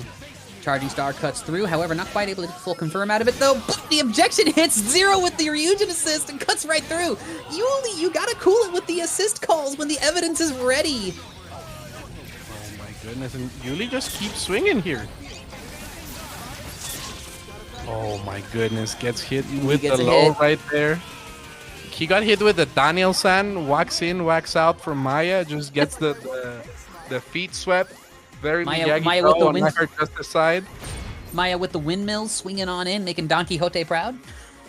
Absolutely, and the windmills are most definitely the enemy right now for Yuli, at least. Let's see what happens here.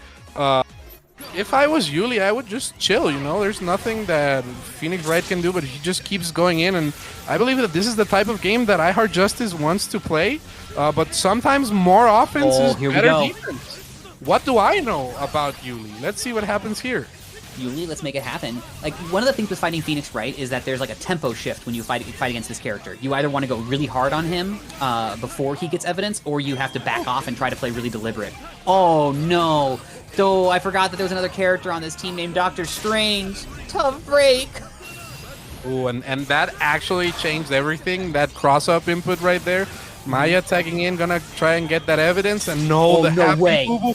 Do we have this confirmed? Oh my goodness, that was almost godlike right there. No kill for either side, with both of them bleeding. You see the pressure. The trip is round, and it is going straight to hell right now. I Heart Justice trying to survive the chip. Oh no! The grab! How do you have this awareness, being Javi? Why are you so godlike? Yuli's no. Left. Can he do it? It's a forward throw with Dr. Strange. He matched an impact palm. I give this no love. I mean, it's good. It's good. It worked out, but that's matching impact palm. Let's go. Let's go. Final Justice. Yo, excellent work from I Heart Justice here. Taking it over, Yuli. 3-1. Yuli putting on a little bit of a show, but unfortunately there, spent a lot of cash and a lot of resources there on that happy birthday, but it didn't kill either character, though. Was able to score the kill afterwards, but if that conversion there had been able to kill both characters, that would have been a different game. But I Heart Justice, too strong, was ready for mine. This game is one of the best spectator games because you have clear delineation of like ball control at a given moment, and you also have so much player expression like at the character select screen as well as play style too. It's super sick. Right. And I'm pretty sure we're going to see some pretty sick action from both. It's just like right there. Oh, that wall bounce doesn't quite work though. Vajra with the 6H though gives the ground bounce. Alright, we got Dormammu plus Wesker. Okay, so Dormammu doesn't have a neutral assist here, but does have the OTG from Wesker, and Dormammu having any capability to OTG into a combo allows for a lot more extensions than what he can typically get. Yo, Xbox is not letting Shogun out of this corner. Yo, no, smothered. Oh, and this is Nova with Doom missiles too. So you don't necessarily get, it's not necessarily great for Nova in terms of neutral control and damage, but it does just provide a lot of lockdown and keeps people blocking Nova.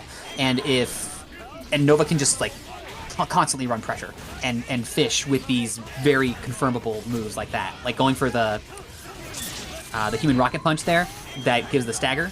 Yeah. Yo, this whole game was played in that corner, dude. So Xbox is looking unrelenting with this pressure game right now. Yeah, we are staying in this corner. I hope you like it here. Picked out a nice patch of snow for you. Make yourself comfortable. All right, start putting Wesker on point here.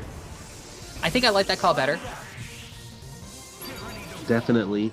Wesker has a little bit more of better limbs to try to fight Nova. It also allows Wesker to try to, if hidden missiles is called without protection, Wesker can snipe Doom to get the hidden missiles off the screen, and it also gives Wesker a neutral assist as opposed to giving Amy an OTG assist, so there's more neutral power overall.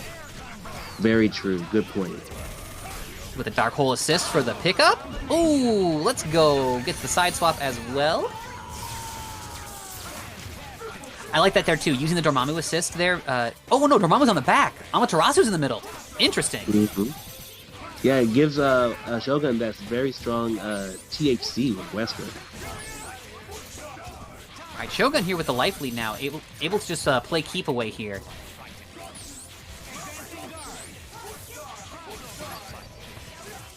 Oh, that was scary for Shogun. Almost got sniped there. Oh! Okay. No! Dead Nova. Okay. That's okay. Still got good for Shogun, though. Yeah. Still got the dead Nova. Now this is just solo Doom. Has to try to find a way in here, and that's going to be pretty tough against Wesker, backed up by Amaterasu. Oh. Might have popped X Factor a little bit early there. Whoa. Oh my god, raw X. No way! Rots!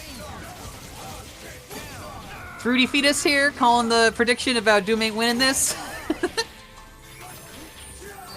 Okay, the dog is out. The Yeah, dog yeah, is find a way out, falling. find a way out. Chaotic Flame. Or not Chaotic Flame, Stalking Flare. No? Let it rock? Yo!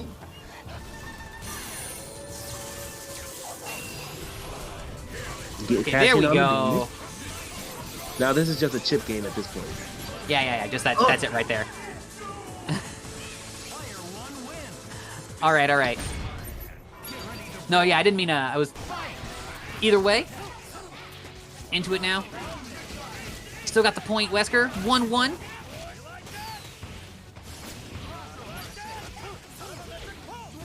Go for Puts the down the setup shield here. there Oh, just to keep the blocks done. went for the 2 to max special there, and Strider's getting beat up on, but this rocket punch. Yeah, and that crumpled that heavy rocket punch had been paying off for best Xbox. Just diving in there with it. Oh, With the counter, let's go! That's why it's so scary to swing on Amy, dude. That yeah. counter is so fast, and it recovers super fast, so even if you think you can swing on a counter call, You know, that's another sign about how sick this game is. Like, I still get hyped for seeing Amy counter hits, like, to this day. This game's 10 plus years old, and I'm still getting hyped for that shit. Oh. Oh, okay, backing out there. Avoid it. Dash around here. Energy Javelin's coming in there, trying to snipe at the sky. Just has to survive and outlast the... Oh, that was so sick! Cut the air dash short just a tiny bit and caught Nova coming around the backside there. Missiles interrupted it, but that was so sick. Oh. Okay, here comes the missiles again. Oh, wait, what happened? Tried to TAC out so that... Okay, that's dead. Oh, this game? I can't tell Doom's life. Oh, there we go. All right, 2-1, Shogun up. Very good on Shogun, just letting that Chaotic Flame rip. Knowing that even if it failed, he had X Factor to make it save. Hey, Persia in chat. All right, Wesker here trying to find a way in. Oh, hard tags, but the Amy assist is there, holding it down with the Cold Star. Snaps on out here. Give me that Strider. Strider though puts hands on Wesker, gets the throw.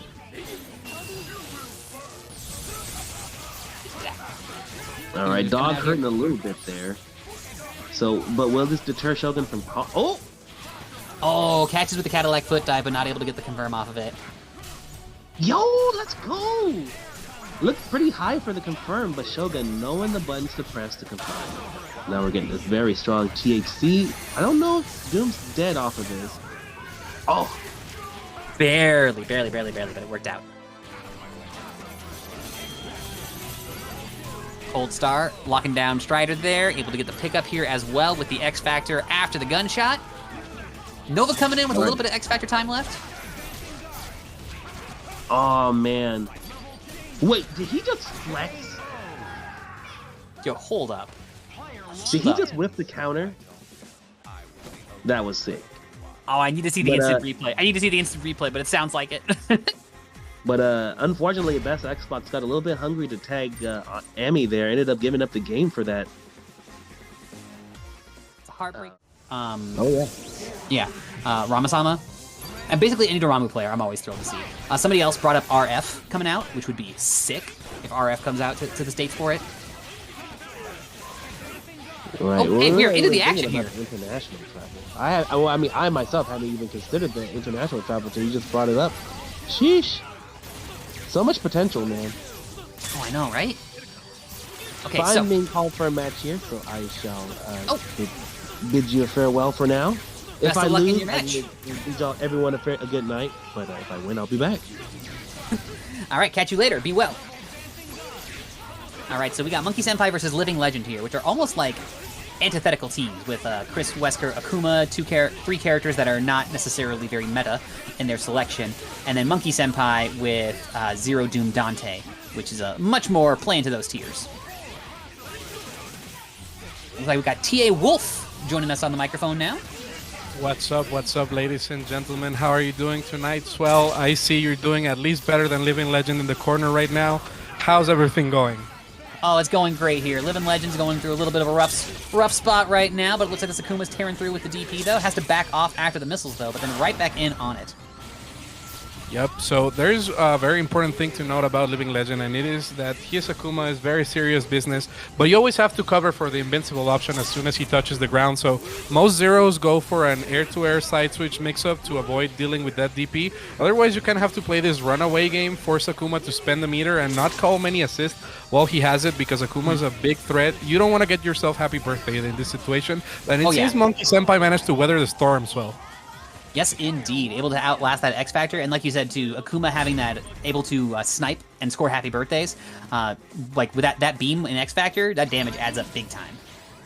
For sure, and it only does psychological damage to the opponent too. But speaking of psychological damage, you have to be a psychologically damaged person to play Zero. But you know what? It takes one to recognize the others and beat them out. And Monkey Senpai might be one of the finest Zeros on the planet right now. Living Legend trying to get away from this Zero pressure at the moment, looking really, really good, just maintaining that zoning.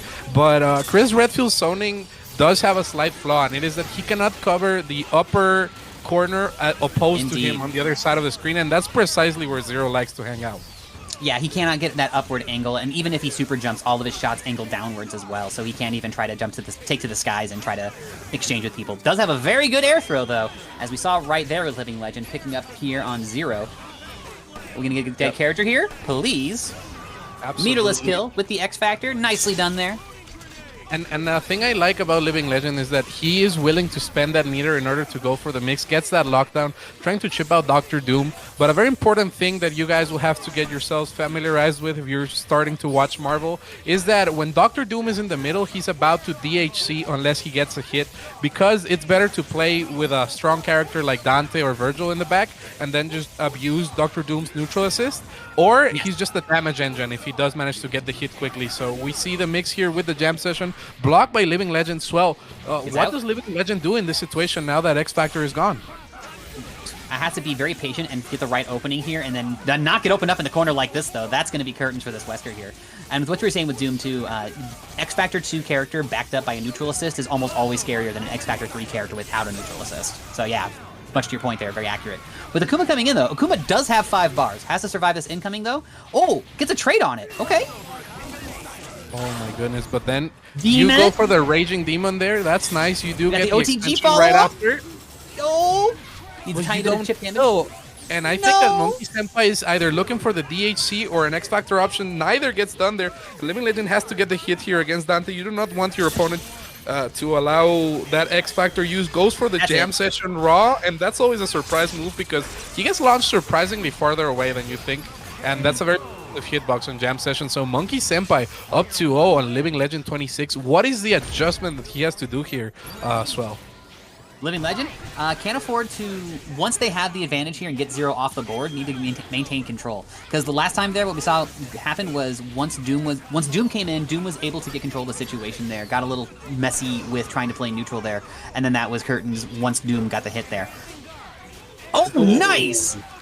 That was a Hagar cross-up right there with Chris Redfield, but you know what? Oh, yeah. We both like to punch people, boulders, crime, I don't know. We see the flamethrower right there, but it might be a drop, and that drop is crucial because this gives an opportunity to DHC out. Will he go for it? No, it just nullifies the Akuma DP. It wasn't quite The grenade was still there! Yep, covered. The Living Legend! So smart! Right, the whole team is alive, but there is no more X Factor available. Zero is off the table though for Monkey Senpai, so that's certainly a good thing here. However, this is going to get rid of the Tatsu assist. Oh no! Got sideswapped there a little bit, and the S came out the wrong side. Yeah, hard tag into Wesker. Living Legend, he goes for that raw tag there defensively, maybe trying to save that Akuma. I don't know if I agree with the decision, because if there is one state that is ready for the defensive raw tags, it's definitely the state of California. They love doing it. They even do it when they drive. I've seen it. If they're in traffic, they just yeet themselves out the window, and then all these drops are hurting Monkey Senpai. So, well, this might give Living Legend the chance he needs. Yeah, you said it, Wolf. Like got a chance to play with the Wesker there and get out. Because with that hard tag there, it would have forced the X Factor, because Dante was in Devil Trigger, so wasn't going to build any bar there. So Dante would have had to pop X Factor to get the kill there against Wesker or go for the TAC. So either way, Living Legend would have had a shot, and now they got a chance to play with the full formation here. Now it's just Doom with X Factor going up against the whole squad here. That's going to kill Wesker there and get him off the board. All right, what's the mix going to be? Okay, just locks it down with the beam. Ooh, gets grabbed. So here's a pro tip for every Dr. Doom on the planet. When you do the tri-dash, try to like blink an H, even if you're not gonna press that button, just so you can get the extra tech. Living Legend does that every time he jumps, and he managed to get out beautifully. Goes for the bazooka right there, the Lincoln tablet as Ionian calls it, and now it's 2-1 scenario. And Living Legend is a momentum-based player, so this could actually swing the way that this match is going. But Monkey Senpai is very different from most Zero players we know, but it doesn't matter what type of Zero player you are when you get blessed. Well, yeah, no, when you get grabbed like that and you get taken down to the floor, that is it. You are wasted.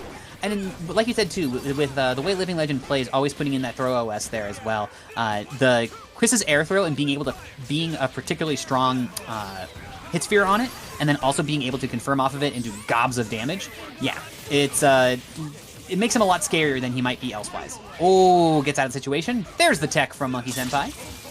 Yep, but we've seen a couple of very uncharacteristic drops from Monkey Senpai. Monkey tried to convert off the trade right there. That is something that you can do with Dr. Doom's photon shots. And it just seems that Monkey's just giving Living Legend too many chances, goes for the raw foot dive. And if my dad's sex education advice that he gave me when I was 13, he said, you always go into the ring with a mask, son. You cannot go unprotected. And, it really cost Monkey Senpai at the moment. Dante gonna come in. And it just feels complicated because Dante is not a very mix-up heavy character. You kind of have to play that neutral. Yeah, always got to make sure that you have a protection, whether it's in the form of an assist or whatever else might be convenient there. And it looks like Monkey Senpai didn't bring that to play here, and Living Legend able to capitalize on that. Yep, and we're looking at a 2-2, and as we were talking about at the beginning of this match, there is momentum happening at the moment on Living Legend's side. And if you're Monkey Senpai, you kind of want to play the more defensive game from game one. Just hang out at the top of the screen, shoot Buster if you need to, nullify the assist. The grounded game is just not paying off, and we start seeing those Busters there, but you can't be locked down in the corner by Chris Redfield. You kind of have to fight your way out. This is a battle of attrition, and you cannot make a mistake here if you're Monkey, because Living Legend thrives of fear. Oh yeah, too, and Chris having that high health as well, it affords them the opportunity to be able to take those sort of onesie-twosie hits here and there and like force those trade situations. And Chris's gunshots do a hell of a lot more damage than a single fireball from Zero. However, with this confirm right here though, Monkey Senpai gonna have what they need to get Chris off the table here. Yep, and that is a huge win for Monkey. Now, if you get the hit on Wesker's a pretty beefy character, and Legend was willing to swing. Monkey kind of went for the respectful mix-up, but sometimes you just have to vibe check your opponent. When they're scared the most is when they might press the buttons harder. You know, adrenaline kind of does that to you, and Monkey didn't respect it, giving Living Legend a chance, and Zero's about to get chipped out here by the Siempre Pega. Well, this is getting spicy right now. This is getting very spicy right now. We got all 5 peppers on the menu in this match right now. Wesker here trying to dance around and find a way in, but gets clipped by the foot dive there. Unfort. He's going to be a dead Wesker. Easy. Yep, and when the feet get given, that is a very, very bad scenario for the anchor character because they're going to have to hold this mix right here. We see the missile setup to try to bait out the Akuma DP. Here it comes. Living Legend is not afraid to throw it out. He's making that statement and Monkey just kind of running away, but you cannot really call Dante. What a challenge. Taps the toes, taps the toes. Chains the L there, gets the confirm, and that's going to be a dead character, and Monkey Senpai is going to take the set 3-2 over Living Legend. Living Legend, though, pushed that a lot closer than it should have been. And you know what's really close to my heart? People that click that subscribe button on twitch.tv/Havengers. Go support Havengers right now. Go support name is and has to be Hermione Hitler Anniversary of the Revolution. This is one entry. That's just one entry. Okay. Yes. I need to sit down with the people that came up with this list because I want to know their rationale behind both of them. I am not lying. You guys can Google it. This is just the list of names that have been banned and vetoed because somebody went through the legal process of vetoing them.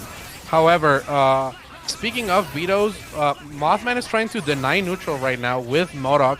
Looking more like MODOK, less like Darren in this matchup, but Escalante with a beautiful challenge. He definitely did his job there. Escalante doing his best to veto Dark Phoenix, but you know, hard to fight that shell. Really hard to fight that shell if you're not actively looking for the Morgan assist calls. Yep, and we see the Phoenix activation right here. Beautiful disruptor call. Mothman doesn't spend the X. I don't know if I agree with this decision. Might be just the Anchor Morgan here. Didn't want to fight it out, but forced to activate now under more deplorable conditions. However, Mothman's Morgan is no joke. It could definitely swing the tide of the match. Beautiful confirmation. Oh my goodness, that was about to be unreal. Like, the Yuli tag to Mothman, and that tag could give away the match from Escalante. That was an optimal into a droptimal. That's very unfortunate. I'm not sure if he was able to get the kill on Morgan. Maybe if he spent the bar. He definitely had the opportunity to kill him there. It was very unfortunate. Yep, and now Escalante just running away, knows that no risk needs to be taken. The moment that Mothman tries to activate, that's going to be a snipe. We see the chip out here. Activation, force field right there could give a chance. You can't really call assist properly right now if you're Escalante. Going to try to time it out, and Mothman just trying to make this miracle happen, fighting it out all the way. A proper push block makes him live, but couldn't quite land fast enough. Sacked up. What adaptation does Mothman need to do here? I mean, he did everything right. He got 5 bars. MODOK died. He kind of threw Dark Phoenix to the wolves, admittedly. I don't know if it was just input on the X Factor to save her or some other deal. I think Escalante is more than comfortable just letting Dark Phoenix happen, so he gets the Mag Shockwave in the Astral DXC, but we'll see what Mothman can do here. He's most likely going to go for the TAC here, unless he wants to go for a jamming setup, but... Okay, yeah, there it is. There it is, there it is. And I agree. Yeah. Because if you get rid of Doom, then this team loses so much gas, and a jammed character just in a lot of trouble. Escalante forced to DHC right there. And Swingin gets blessed. We might see a kill here. There's no reason for Mothman not to go for the Infinito Papito right now, but just might jam once again. Let's see what happens here. Spends that meter, knows that it is risk-free to get rid of a character. It is always the best thing to do, even though it's tempting for the bad manners. And what a cross-up. Mothman incredible, but Escalante managed to fight away from this. Ooh, update from the brackets. Apparently, hi, I'm Nasty beat Quackbot in losers. I would not be surprised. El Marcianito is very, very strong. That is a very powerful character.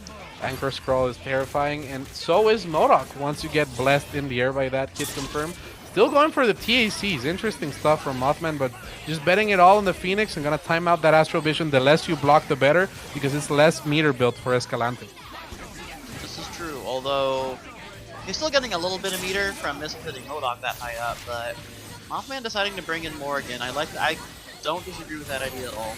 Uh-oh. Almost got soul drained.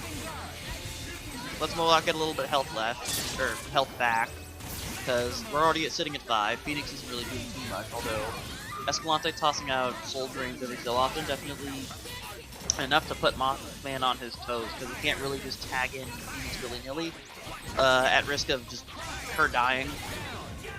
But we'll see if Escalante, he might actually have the anti-Phoenix deck on tap, depending on the confirm itself.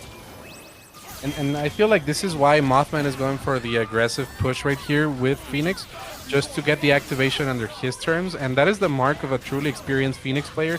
We do see the hit and the optimization right now from Mothman, so we might be looking at a 1-1 scenario right here. Escalante made some good calls, but Mothman was just in control this entire match. Escalante fighting all the way from the back, starting from that jammed Magneto all the way at the beginning, but beautiful punish on the Morgan. That is what you have to do against a team like this. The Morgan assist calls cannot be for free, but also you cannot... Yeah, I don't let that happen. Yeah, no, I think Escalante might have DC'd or something. I don't think Mothman knows, though. Oh, no, there it is, there it is. Interesting, because it looked like he just stood still for a moment. But... That's crazy. Uh-oh. Drops on drops. Bring in Jam Mag. Escalante... Oh, Escalante was doing a really good job surviving. Oh my god! Almost a really tag. Oh my goodness. And we see the DHC right there into Morgan. Mothman content with just chilling out there, but if you're Escalante, you want to be throwing out those soul drains. We see the soul drain right there, but Morgan gets called and it's like nothing ever happened. Nice tag from Mothman into his own Morgan to try and take control of the situation. Make sure that Phoenix is the one that is tagging in. And let's see what happens here. Just trying to ice out the Astro Vision. Mothman understands the win condition at the moment. And that is just chill out, try to get that Phoenix as Escalante is trying to pressure and take away, force Mothman to spend those resources right there, Sakta.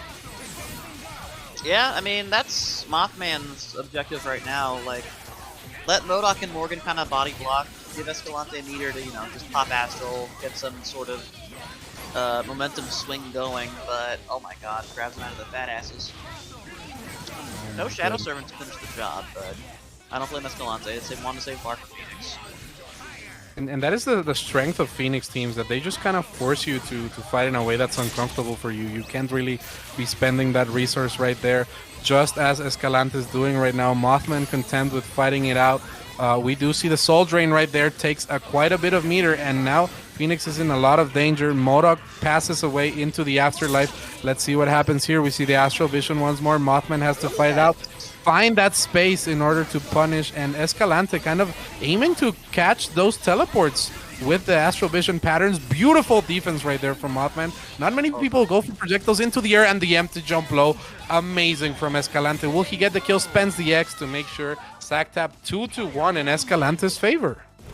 I think the main thing right now is that Escalante at round start is very conscientious about Mothman's Morgan calls. Like the round before this one, hey, like right now, actually. Morgan losing over half health in just as an assist. Oh my god. You can't swing of the Dorito. It's tempting, it's crunchy, you want to eat it, but it's always going to be Cool Ranch flavor, the lesser optimal of all the Dorito flavors right now. Let's see what happens as Magneto gets blessed, giving Mothman an opportunity. And now the tide of the match has just turned, and those baby legs are guaranteed to hit every single hit once you do them in the air. They have a fixed hit stun, so Mothman used that to his advantage. Very, very nice character knowledge. And now with the Morgan jam, things are looking bad for Escalante. How do you even recover here, Sakta? Oh wait, he's gonna try and go for Jam Soul Fist? Did he? Oh no, he just wanted to throw it to the wolves. At least, you know, spend the jam time. That's about all I can really think of as far as why he went for the DXP. It is funny that he went for the jammed input, but it's working out so far. We got the hit on Mothman's Morgan. Misses the TAC, unfortunately, but we turned those optimals into optimals.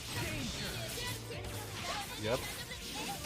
However, Morgan here living on a prayer, opting not to spend the meter, and you know what? It's respectable at this point. Phoenix is all about guaranteed. He's gonna try to get the chip with MODOK. Tries to get that machine gun medium right there. Maybe not. So, Mothman is definitely the kind of person who's not afraid to let the Inferno rip, or early X Factor, that works too. Things, oh my god, almost gets it. Oh my god. What a catch. And Escalante sending Mothman to the loser's bracket. Lots of surprises tonight, Sakta. I mean, that's not too surprising, admittedly. Escalante is a very strong player, and he's made waves in Wednesday night, in X Factory before. That happens on Wednesday nights. That is true. And if you guys, pleasure to commentate right now, Sakta. I think it's Remora verse. I think it's currently Remora verse. Oh, it's Remora. Yeah, that's true. Thank you for the raid, Winster. Much appreciated. Shout out to Izzy. This is still a match I have never seen before. So I heard Justice will sometimes play different teams to account for matchups, kind of like I do. The main difference is he seems to have a reasonable amount of comfort against Zero as Phoenix Ray. I'm not sure what necessarily the deciding factor is. Nice snap, bringing in Cap. Interesting choice there. I'm not sure if he meant to do that or if he wanted to get strange. I don't know. I feel like Cap's okay in this scenario because Zero doesn't have meter to just say no you in the neutral with the Sogen move. And you know what? That cross-up right there was beautiful. Sometimes Simple is best. Simple and clean is the way that I mean right now. Sactap and tries to get a cheeky confirm. Remora's Dr. Doom though, nothing to laugh at, but you do have to respect the Maya right there. I heard Justice knowing just when to place the buttons in order for Remora to just kind of run in right here. And I think I saw him throw out a piece of good evidence earlier. I'm not sure if that was a mistake or not. Yeah, okay, we got turnabout, get the hammer down. We're gonna X? No. Understandable, it is low health Phoenix, right? Yep, not worth spending the meter right there. However, goes for the TAC. Goes for TAC. I think it would have been enough to just kind of spend it there. Gets the damage on Doom, tries to vibe check. I don't know if I agree with the decision right now, but the anti-ground kick, or as it is known in Guadalajara, Mexico, the frame zero kick doing work. However, I Heart Justice doesn't confirm, and Remora is back in the game all of a sudden, but that drop could change everything here, Sactap. It absolutely does. Oh my goodness. Impact Palm. This man grew a beard from all that time in the Chaos Dimension, and Remora trying to escape. You do not want to give Remora's Doom a chance. So strong, and oh my goodness. Oh, there it is. The spell of Escalante right there. Beautiful. 1-0 in favor of I Heart Justice. That was very scary. Like, letting Doom live like that, I think everyone's heart skipped a beat temporarily. Yep. What we got here? It was a crazy one, and I feel that if you're Remora and you're fighting a team like I Heart Justices, you kind of have to bully a little bit. You can't just play the neutral, because the moment Eye of Agamotto comes out, or the Maya Shield comes out, or Captain America just kind of blesses you right there in the neutral, that's when mistakes start happening. And see right there was an opportunity to pressure, but Remora just kind of fighting the shields instead. You have to take your chances. It is a little difficult to fight defensive, like go more on the offensive against I Heart Justice team, because not only is Wright himself like an inherent defensive character starting out, he's tripling down on the defensiveness. Like, he's got eye assist, he's got charging star. He almost didn't die from that. Goddamn. Cat gonna have to eat this incoming. Not bad. But oh my god! Happy birthday. That's the thing about I Heart Justice's team, and it's kind of like a suburban mall in Vermont, and is that it has gaps. It has the gap, which is after Phoenix Wright calls Maya, and the assist gets called, there's a cooldown. So if you can manage to put out Phoenix Wright out of his shield by throwing projectiles at him, then you can swing freely, and there's not much that the Phoenix Wright normals are going to be able to do. Remora picking the spots beautifully right now, getting the hit on Doctor Strange, and bearing a miraculous drop. We're about to see a 1-1. That's the difficult part about Maya, though, is that she's funny. She counts as a full character by the game's logic. She's got like 250, but she doesn't take normal damage scaling. So anything that hits multiple times carves through her more quickly than something like level 1 or 2 Buster. Yep. But being able to actually carve through it might be a little difficult, because I don't think Red Buster just stuffs her outright. And Remora doesn't have anything that'll like easily carve through it. Like that, right there, exactly that. I feel like Remora's game plan needs to be like a little bit back and forth. Like, I want to see aggression, but not necessarily in-your-face aggression. I think the Sogenmu just does so much because multiple Hadangekis are better in dealing with the Maya than just a raw Buster, for example, which is usually the option that Zero prefers. And that was such a big hitbox, kind of denying the teleport mix. And once again, Remora keeps swinging into the Maya, and I don't know if this is the right spot. You kind of have to play the defensive game, but aggressively. He's gonna, let's see, I'll wager to get their cap.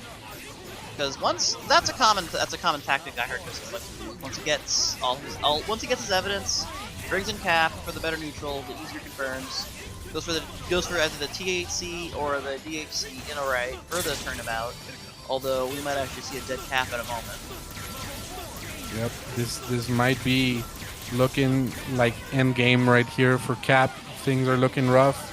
Phoenix Wright tagging in, beautiful block on I Heart Justice's side, but the thing is, Remora doesn't even have to approach anymore. Remora can just stay patient. We see the spell right here getting that cross up, and now we might be looking at an unblockable situation. We do get the confirmation right here with the Maya, and now when the teacher says it's time to finger paint, the kid named Finger is right there. Oh my goodness, Virgil gonna tag in. The Eye of Agamotto gets deleted. Oh no. What the? Oh, so close. Oh my goodness, they're playing Frogger right now, Like, that Sack. was- And it seems that I Heart Justice just came out on top in the scenario. That's 2-1. actually, you know what's crazy about that? Remora actually bailed out I Heart Justice there. Because he did the X, because he knew that Javi was going to level 3. But instead of being able to get the punish, like he expected, the one itty bitty bit of dubstep super clipped Phoenix right. And saved him from actually getting punished. Yep. Hoisted by his own goddamn petard. It sometimes be your own. Trust no one, not even yourself. And right now, I would like to see a different game plan from Remora. It just seems that I Heart Justice is kind of just establishing the pace of the match, getting Remora into his rhythm, and just looking clean in general. One mistake means the end against Phoenix Wright, I would especially actually say an assist change on Doom. Plasma Beam. Might be either Beam or Rox. I think Rox does a slightly better job of carving through Maya, but I think Beam has more like it's mostly just a matter of I Heart Justice's team is very grounded, just inherently. He doesn't have a lot of characters that like to float around a lot. I don't see missiles doing too much outside of general lockdown and extensions, but you know, if you got Maya, they're not really doing much to her in the grand scheme of things. Yeah, Almost and easy. the confirm right there, not quite good enough. I heard Justice could have gotten a boo-boo there with the charging star, but didn't quite believe. Gonna try and catch that landing from Remora, force him to tech into the Eye of Agamotto. That is a certified good classic right there. We see, and no charging star. Nice side switch from Remora. You know that I Heart Justice was buffering it. Eye of Agamotto once again keeping Dr. Doom on his spot. The rapid slash good enough. Hits Doctor Strange. No confirm right here and goes for the low. Try to clip Zero as he lands. That is one of the best ways to deal with Pizza Cutter. You have to low profile it. But now we might be looking at a team super here from I Heart Justice or just something to get out of the Sogenmu pressure because it is just so oppressive. Oh my god. And Remora with the presence of mind there. Fun fact about Captain America, Charging Star does not go through blue or green buster. And we get the kill on Zero. Hold on. What do we got here? I don't know about... Can't really punish that. Oh, but gets the throw OS right there with the Dr. Doom. I Heart Justice wasn't ready for the aggressive option right there. 2-2 on Remora's side. And as you were saying, the blue and green buster behave differently to red buster. And a fun fact that a lot of people don't know is that Zero's blue buster can just be hit with a normal. So where I Heart Justice lost Captain America, he could have just did jump jab to survive. And that is something that catches a lot of people off guard in many situations. It's definitely a presence of mind thing. Like, you wanna, like, sometimes you can hope that you don't get chipped out, but if you have the ability to be an active participant, whether or not your character lives or dies, it's better to go for the former. Anyway, goddamn. Absolutely. Actually, I just realized something. I don't know if it's intentional. It might be, but Remora going back to character select after every loss to reset Phoenix Wright's RNG. I don't know if it's on purpose or not. He can answer in stream chat whenever he gets the chance to, but that is actually something else. Oh no, crouch heavy.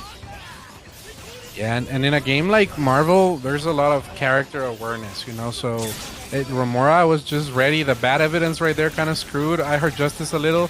We're going to see the loop completed here against Phoenix Wright. Dropped at the last second, but it does kill right there. And oh my goodness, we see the side switch, and what a jump out. That was so aware from I Heart Justice. Still in the match, and one clip from Captain America could be the end right there. Remora threading dangerously, air dashing in front of Cap's face. We see the hit, but the clones kind of mess it up, and we're gonna go for the charging star right there, kind of safe.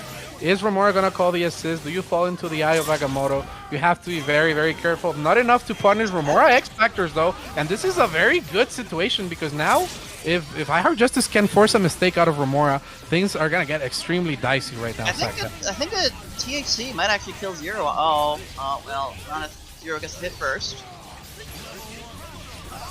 Now this is a little unfortunate because we're gonna kill Cap here. We got enough of Sogenmu to get an incoming in on screen. Probably a mix, yeah. There it is. The no That was mix-up smart is- because there was no way of making the spell of the Shanti safe right there for I Heart Justice, so it was a commitment.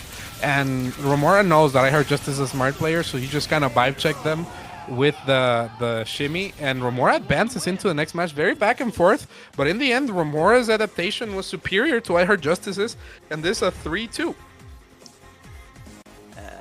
Let's see. Let's see. I Heart Justice will be playing Amongst Shadows in Losers Round 5. That will be fun to watch. That'll be very fun to watch.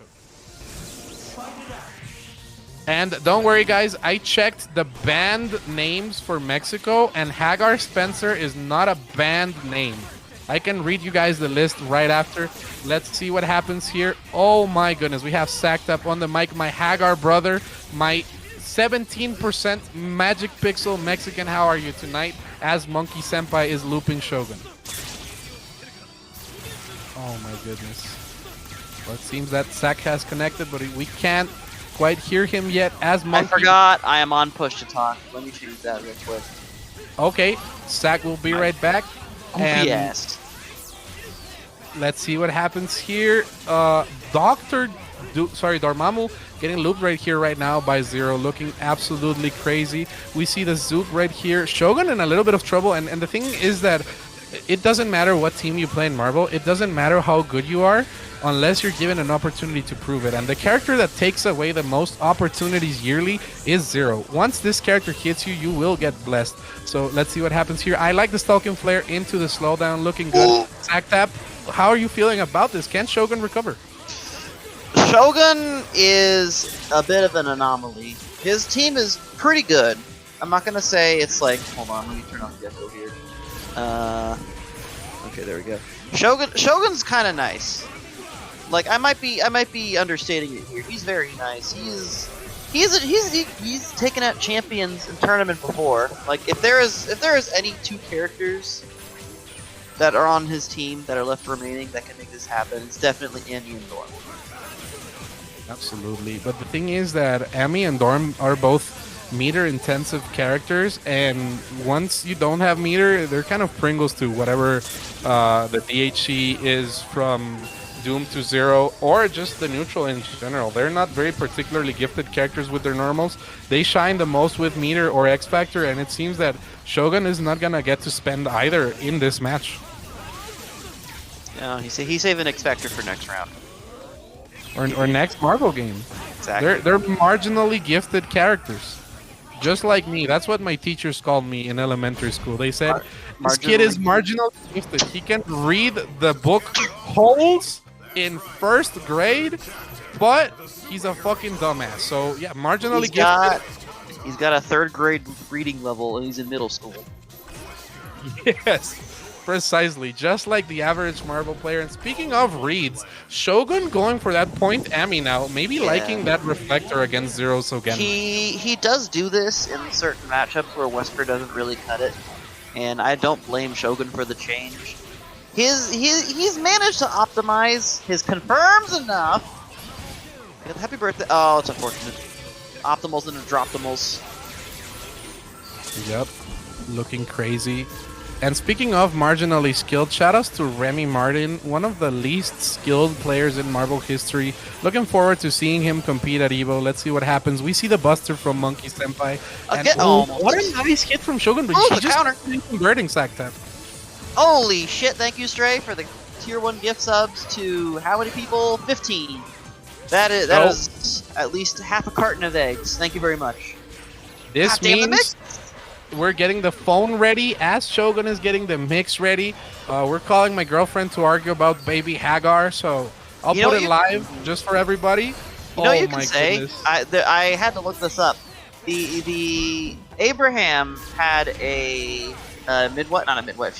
He had a second wife named Hagar, who I don't know if anybody is in the know religiously, but that's basically the foremother of Islam, more or less. But that's neither here nor there. Shogun popping X Factor gets a kill on Dante. Gets a kill on Doom right now, most likely. Oh my goodness. The phone argument will be right after the match, chat. I am a man of my word. We're about to have it, but be patient. We're having beautiful marble here between Monkey Senpai and Shogun. Let's see what happens here. And so, Sakta, my arguments are going to be, I have beautiful names thought out for the kids. They're gonna be 3. I am gonna like pay for everything. They're gonna live with me, and my only request, but not with your girlfriend. but with her too, Okay. Just making sure. She comes in the package. So, you know, I was thinking, telling her that the names are gonna be Hagar Mauricio, Fernando Spencer, and Doom Esteban. Do you guys like that, chat?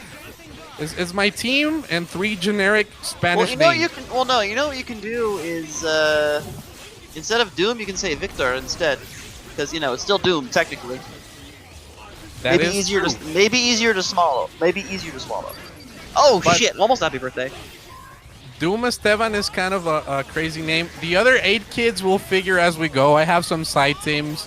And you guys might be thinking, if the baby is a girl, will I change my opinion? No, same names. Yeah. Fernando Spencer, Hagar Mauricio, and Doom Esteban. No. If it's a We'll girl, see yeah, what it can be Hagar Mauricio. You're That's set. true. You got the OS at least for that one. Or Spencer is a very neutral name, so the girl could be named Spencer D. The D stands for Doombeam, so we'll see what happens. And speaking of Doombeam, Shogun would really like one here against Monkey Senpai, but Monkey just pressuring What? at the moment. Going for Dark Hole again. Wester come in just under 2 bars. Now, if there is one character who I don't know about as an anchor, generally speaking, even in the year of our Lord 2023, Wesker, I don't think he quite cuts it. Amy's very good, arguably a top 3 anchor. Dorm, he can work as an anchor, more so if the other guy pops X first. Wesker, he is a product of a bygone era. But this wouldn't be the first time that Shogun has proved me wrong. Well, Yeah, we'll see what Wesker does have the option of going for that super and getting a cross up and then just going for the 2 mixes, so I never count that out. Like, it's not the strongest strategy because it's meter dependent, but you can always go for it. I like the teleport right there to avoid the Sogenmu lockdown.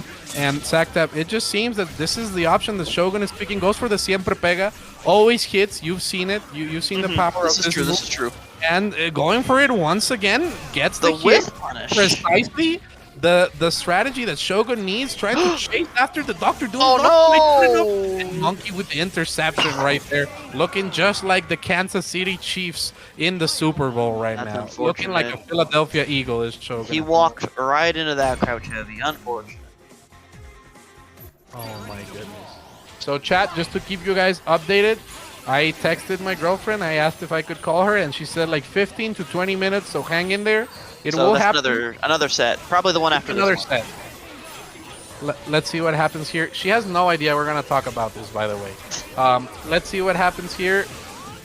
Chat can also coach during the argument. We'll see what happens. And speaking of coaching, you don't want to get blessed right now by a dog right here. What do you do if you get bit by Shogun's dog in the corner? You kind of just have to cry. Nice optimization from Shogun. Gonna set up maybe the Stalking Flare as well for a mix. This is a lot of set play here, Sakta. It is. I guess he felt better about leaving Amy in. Or at least saving the bar. Because like you said, Amy probably needs to hear about it with Gomamo. For one reason or another. Mostly for Veil of Mist. It's really hard for the opposing character to kind of deal with her while they're slowed down by a significant margin. God damn. And I like the defense from Monkey, but Shogun kind of realizing, going for the X right here, I agree, might get the extension right now here, and thanks to the speed boost right there on the sword due to X Factor, gets just enough damage in order to get the set play. Let's see what happens here, and oh my goodness. Oh no. The- It whiffed. It's the could vegan be acid bad. coming. Oh! Bad for Monkey.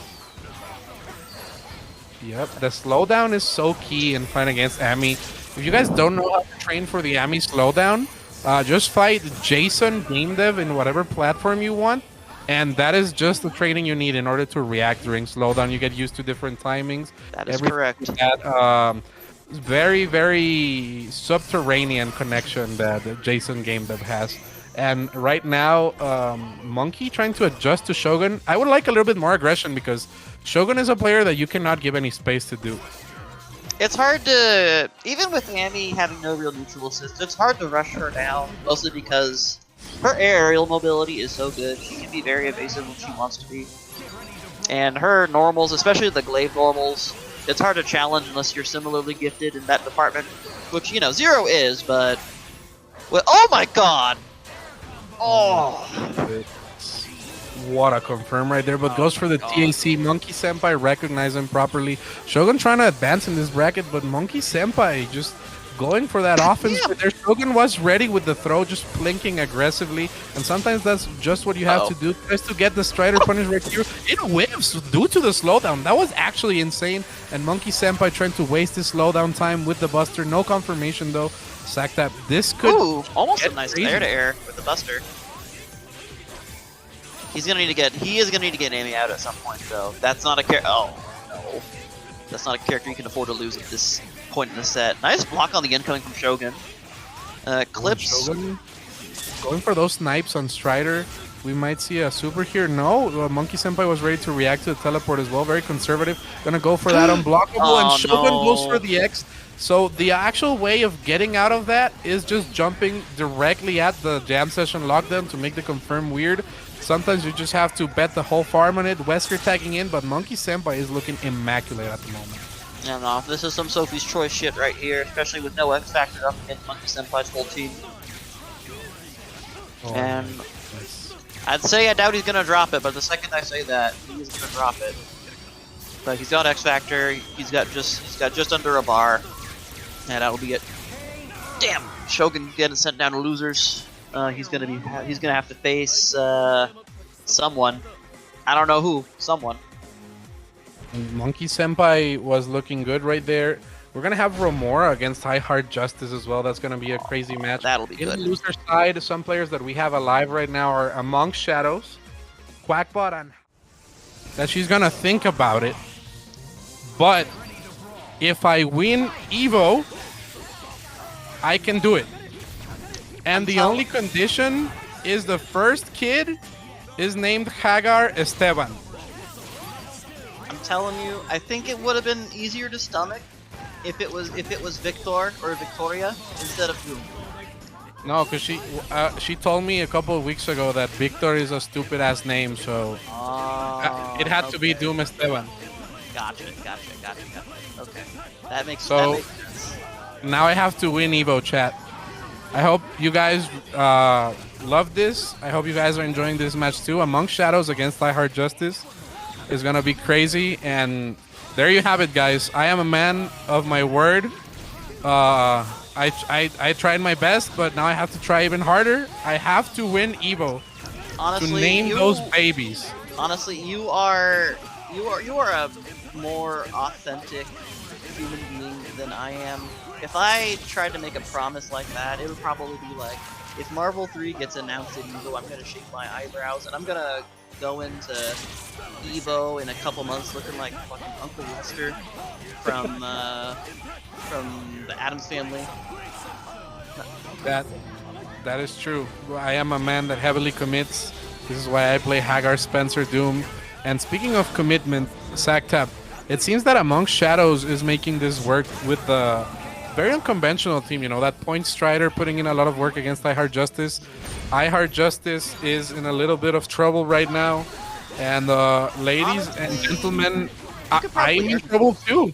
Do you guys believe that I can win Evo? I think you can win an Evo. I think so too. Yeah.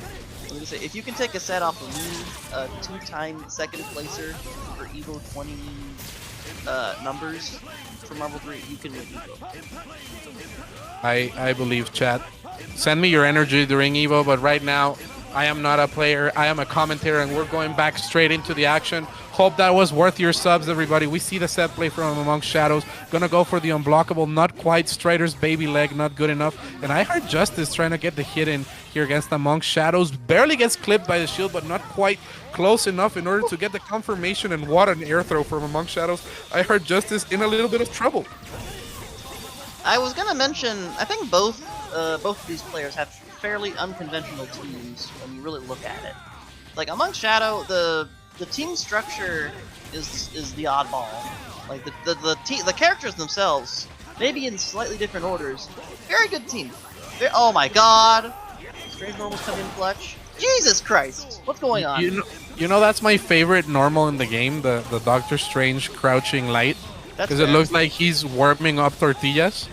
I think mine is I'll say Hagar jump light because that's where the namesake comes from. But if we're talking command normals, this one's gonna be a bit out of left field. My favorite command normal / normal in general is Rolling Hook. That's fair. That's fair. Rolling Hook is one of the more fun ones from El Marciano, but I like the tortilla warm up.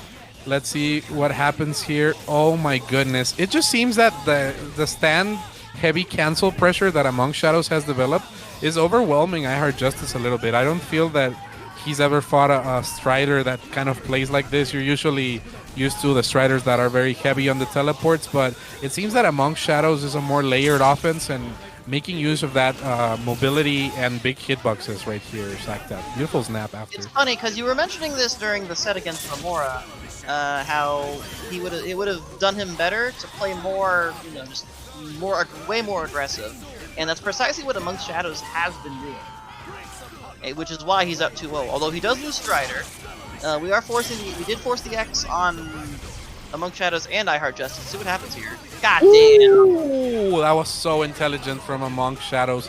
Set up the mix knowing that the invincibility was there.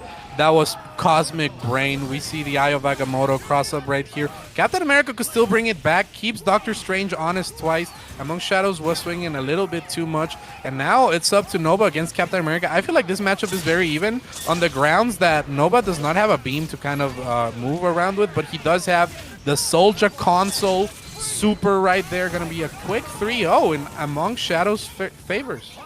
I think it's a little difficult for Cap if he doesn't already have control on Nova's airspace, just to prevent the human rocket super.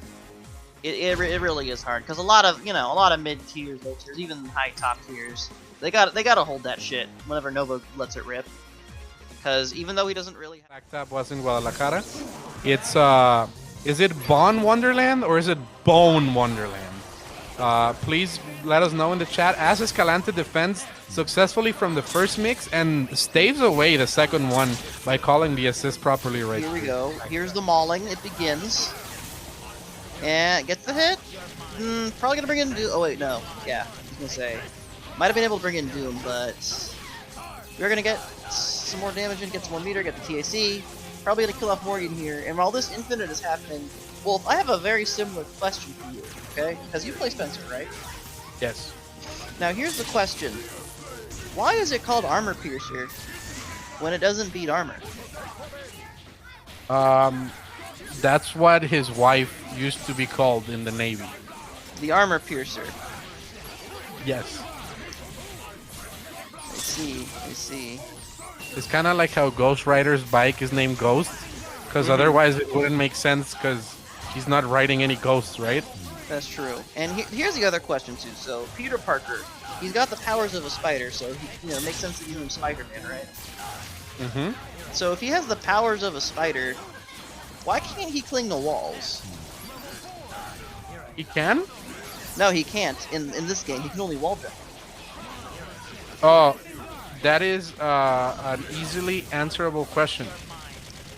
So if you notice, when you go to the end of the stage, on Bon Wonderland, which is the only stage that matters in this game. It's very cold, so he can't cling to it for too long. Yeah, and there is no wall either. It's just air, right? Mm-hmm. We're not seeing the walls. For all we know, it's a big runway right there. So it makes sense to me as DXP is just kind of playing the DXP game. He's mauling him. So much pressure. This is exactly what I said was going. He's gonna maul him, and he's either gonna maul the shit out of Magneto, or he's gonna fuck off and get OCD by Magneto. People are asking what Strider clings to. That's also easy.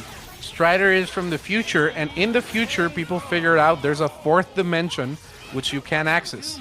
So if you guys only thought logically, you would understand what's happening. And right now, the only logic needed is that Derek's Pride is going forward, and Escalante is not being able to stop this mayhem.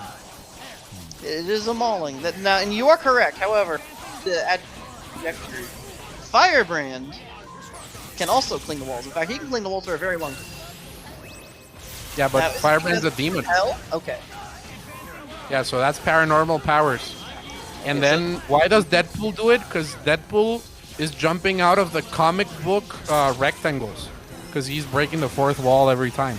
So, it's easy. It's easy to answer these questions, chat. The only question that's not being answered right now is, why did Escalante hit to X Factor right there? I think he wanted to get a punish on DXP while he was in swords. I think he was assuming that he had fewer hits left on the belt than he was expecting. But it is definitely... Oh my god. Might bite him in the ass here. Goes for Photon, alright. Let's see if we get the punish here. Oh, he doesn't go for it, but it's fine. Not proper push blocking right here from DXP, so that gave Escalante a chance to live. But back in the lockdown right here, same side. A lot of people don't expect that, but you kind of have to vibe check it when there is no swords. You have to recognize the situation. Let's see what happens here. Oh my god, so much round trip pressure again. And it's looking like another game for DXP right here. Optimal stuff. No! Living on a prayer and gets the chase down after. And yes, I mean comic book panels. English is a hard language, but I won't apologize for my mistakes because I also do not respect it. So I was going to say, in the same vein of like Firebrand being paranormal, can Felicia cling the walls because that's also paranormal? Yes. Okay. She's a dark stalker.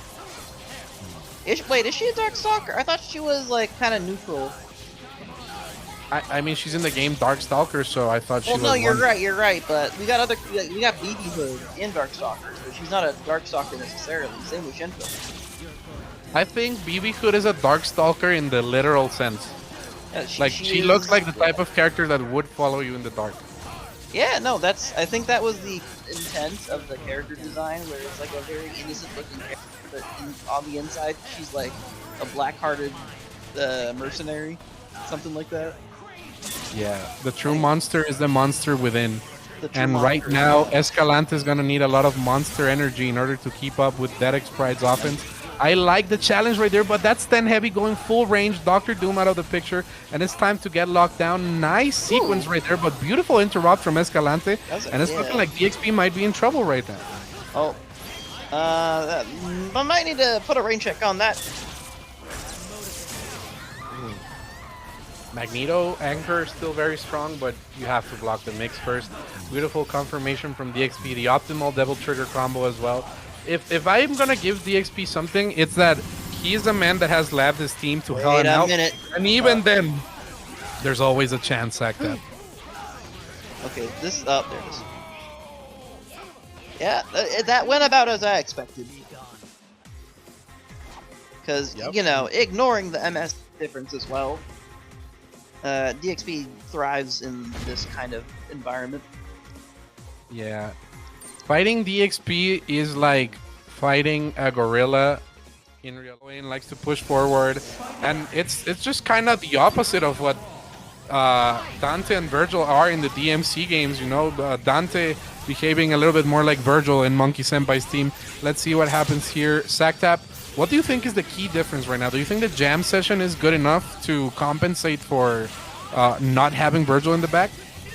I think the jam works as an effective enough stop sign for Monkey to take any heavy committal approach options, even if he is 0. I think right now it's just going to be these two jockeying back and forth, seeing what he can do with Sogenmu or Buster. Because as we can see here, Monkey Senpai decided to go for the lightning. He got backed up by rocks a bit, and we got the kill on Remora 0 right now. So we out of Sogenmu to the incoming. And Remora doing a fantastic job blocking it, but he goes for a jump medium. Not sure if that was a push block there or he tried to go for just a straight hit. But we are going to see it down to Doom at the moment. Monkey Senpai only going to need to spend 1 bar here. Might have a little bit left to ensure an incoming on Virgil. Yep. And no, never mind. You know that Remora is always ready to go for that dimensional slash because it covers for non-meaty timings. But Monkey Senpai was ready, kind of baited Remora with the movement and got the grab right there. Looked really, really good. And we see the Zoop Soup right now. Monkey barring a tragic mistake, has this one in the bag. 1-0 lead. I was about to say, him popping X Factor that late into a combo. I know it's on Virgil, and I know that Monkey Senpai has his full team, but at that point, you may as well just spend it. Ah, God damn, no fear from Monkey Senpai. Letting the stand light rip on Zero. I know it's Zero, so no, not really a bad button to go for on him, but that's still a pretty risky option. Yep, But and to hang my OGs in the chat, that was a very classic scenario in Marvel 2 where both Magnetos would stare at each other, and one would throw out their stand light faster than the other, or their crouch light. People did a character switch glitch to get their normal frame faster, and it seems that Monkey kind of caught Remora off guard there by not charging that Buster, grabbed that starting light, and paid off, because now that Zero's out of the table, Monkey Senpai is comfortable fighting this. It's good. It is good for Monkey, where he doesn't have to worry about the Zero necessarily, but Remora's got Virgil. Oh, what on earth? This man is cooking with gas. Right, No, he's cooking with an air fryer. Never mind. God damn. Oh my god. well, air fried recipes are healthy, but they could still give you a heart attack if it's chicken strips and mozzarella sticks every day, and it seems that that is what Monkey Senpai is feeding Remora at the moment. The kids' meal at the seafood restaurant. Oh my goodness, things are getting crazy. Tyrone! Back up SDP? I don't know, man. Like, Tyrone was doing most of the heavy lifting. That didn't happen, and this would be 2-0 for Monkey right now. Let's see what the incoming is for Remora. Maybe bait out the double jump. Oh, no, God. X Factor just to know which side he was in. I agree. Very- Double trigger, and now it gets complicated for Doom because there's so much purple rain right now, and he is meaning to cause Remora trouble and pain at the moment. Remora's gonna have to get in through the missiles. Cannot really super because a teleport is a punish. It's just looking bad. I feel like you have to play a more grounded game and force the double triggers out of Monkey Senpai right here. I mean, he's got another bar left for another Devil Trigger, but outside of getting a sort of bust out with the Psycho Crusher, there isn't really much that he's doing with it. Like, he can go for Acid Rain to kind of cut off Doom's aerial approach, but oh shit, that could have been bad. Oh my god! Oh my Awareness. All right, here, this is it. It's one hit. Oh, that's unfortunate. Remora was expecting the forward tech there. Goes for Photon. That was so smart! He was doing Devil Trigger! Monkey should not be playing this game. We should be sending Monkey Senpai to build rockets in Mars. I was gonna say, we should send his ass Cosmic to the moon. brain right there. Send his ass to the moon. Oh my goodness. And that looked like accidental super from Remora there. That does check out. Like, not much of a reason to do the photon array that close to the ground. And a wise man once told me, being vegan doesn't mean I can't hit you with my meat. So shoutouts to Mothman for that bar, and Monkey Senpai looking very vegan at the moment against Remora. Can Remora recover in this scenario? It just seems that Monkey is one leg ahead of Remora. You have to be a little bit more aggressive to try and break Remora's game plan. Well, he's not immediately getting blown up right now. It looks like Remora is trying to play a more defensive approach as well, but it's harder to do that with missiles because Zero is very, very good at counter-calling that assist just by himself. Red Buster does a lot of damage. It leaves Doom knocked out for a long time, so he can't call the assist again. And, you know, just as a case in point, Doom losing a lot of his life, and he's about to lose the rest of it right now. We'll see what Remora can do with 3.5 bars, X Factor 3, and El Diablo. We blocked this? We blocked it. Okay, we're living. Oh my god. Oh my goodness, that was a convincing 3-0 from Monkey Senpai right there. Yes, and Shogun is the exact same way. He's like, hey, nice to meet you, I'm Shogun. I'm from San Diego. I'm also from Chicago somehow. But then you start wondering, how many identities does this man have? Why does he keep moving? Why does he know everybody? It's just a little bit too suspicious, you know? You can never trust a man like Shogun. Let's see what happens here. as they both fight. I feel like this is actually a very even matchup. Wesker is one of the characters that can kind of deal with Point Strider really well, because that crouch medium makes things very uncomfortable for Strider in the approach, and it makes him low profile the jump-ins from Strider as well. So Shogun taking full advantage of this, getting rid of Strider, and just needs to pick it up right here in the incoming water cross. That was disgusting. And that is, you are correct in that Wesker does very nicely against Strider, but another key point is that one of Wesker's main problems is that his damage output is good, but that's irrelevant against a character like Strider, who's made out of wet tissue paper. Absolutely. And speaking of wet tissue paper, it seems that is what Among Shadows is using Wesker as with the Nova. What a mix-up right there. Hit him with the full Pythagoras. Oh, Let me calculate the hypotenuse right there. The dog goes for the level 3. Invincibility pulls through. Not going to be enough to kill. Is he aware that he's standing up after this? Yes, he is. Inputs the soldier. Oh my god. No chip out on the glaive right there. Oh, Shogun is on a different level. Shogun saying right now, I got sword normal too. Unfortunately, we don't get the full confirm here. Nova just... Oh my god. Oh my god, I guess he did. Oh my goodness. Still not enough to kill though, unless we see like some crazy optimization right now. Gonna go for the wall bounce right there. Not gonna be enough, and goes for the chase down with El Camarón. Gonna try to hit with the Soldier Boy. Shogun staying in the air, and committed a little bit too hard. This might be the end, and Among Shadows brings it all the way back with the Nova. That's unfortunate. God, that sucked. It looked like Shogun wanted... Oh, no, wait, he couldn't have done. That sucks. It's very unfortunate.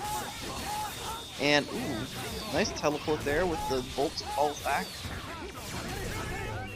Shadow looking crazy right here. Oh, Let's see what happens. Gets the bird bombs, everything going his way at the moment. And once again, that Ami assist and Wesker's low profiles keeps keeping Among Shadows a little bit honest. Goes for the bolts. That is the only really safe way of approaching right here. We get the lockdown once more. The frame traps once again. Stream freezing up a little. Wesker getting chipped. We might see a DHC out. No, not in time. Now Amaterasu coming in. But Strider here, you're looking more like Michael Bick with all these dog violence. Sack tap. Is it possible to bring it back as Shogun in this scenario?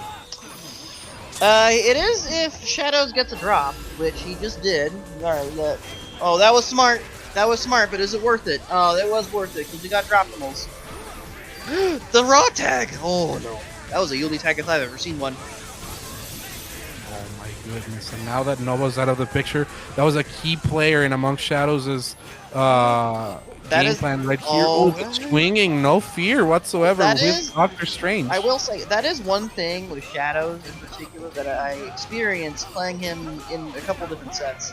As incoming as Strange, he will exhibit zero fear in pressing something. I mean, you have to do it, right? Because if you don't do it, then people will disrespect you. It's like when you're getting bullied at school, you can take that bullying or you can punch them back. And that is just what Among Shadows did. Gets the first hit against Wesker. Not going to be enough to kill right now. And is going to go for a reset here. And twice that has hit so nasty from Among Shadows. It seems that Shogun is getting caught off guard. I mean, I would be caught off guard too. Like the first time I played Shadows, it was very off guarding. Absolutely. Because even with an assist, like Lariat on my side, defending against Strider with bolts is very scary. Not the infinite. Does Shogun have it? No reason for him to infinite Strider. Those were shuffling instead. Interesting. I mean, might have a setup here off the air dash. Tries to vibe check the Doctor Strange. And that crouch medium from Ami is very, very interesting because it does leave her positive in certain spacing scenarios. So trying to make Shadows flinch right there. Goes for the glaive, but pushes into the eye. And you can tell that Among Shadows has fought Jason game dev at some point in his life because he was very well aware of that lag, and now it's all up to Dormammu. What an incoming here. Very smart, but very smart from Shogun as well, chasing down with the Fisherman hook. Things are looking very crazy at the moment, Saktap. This is very precarious for Shadows though. I say as he gets the hit.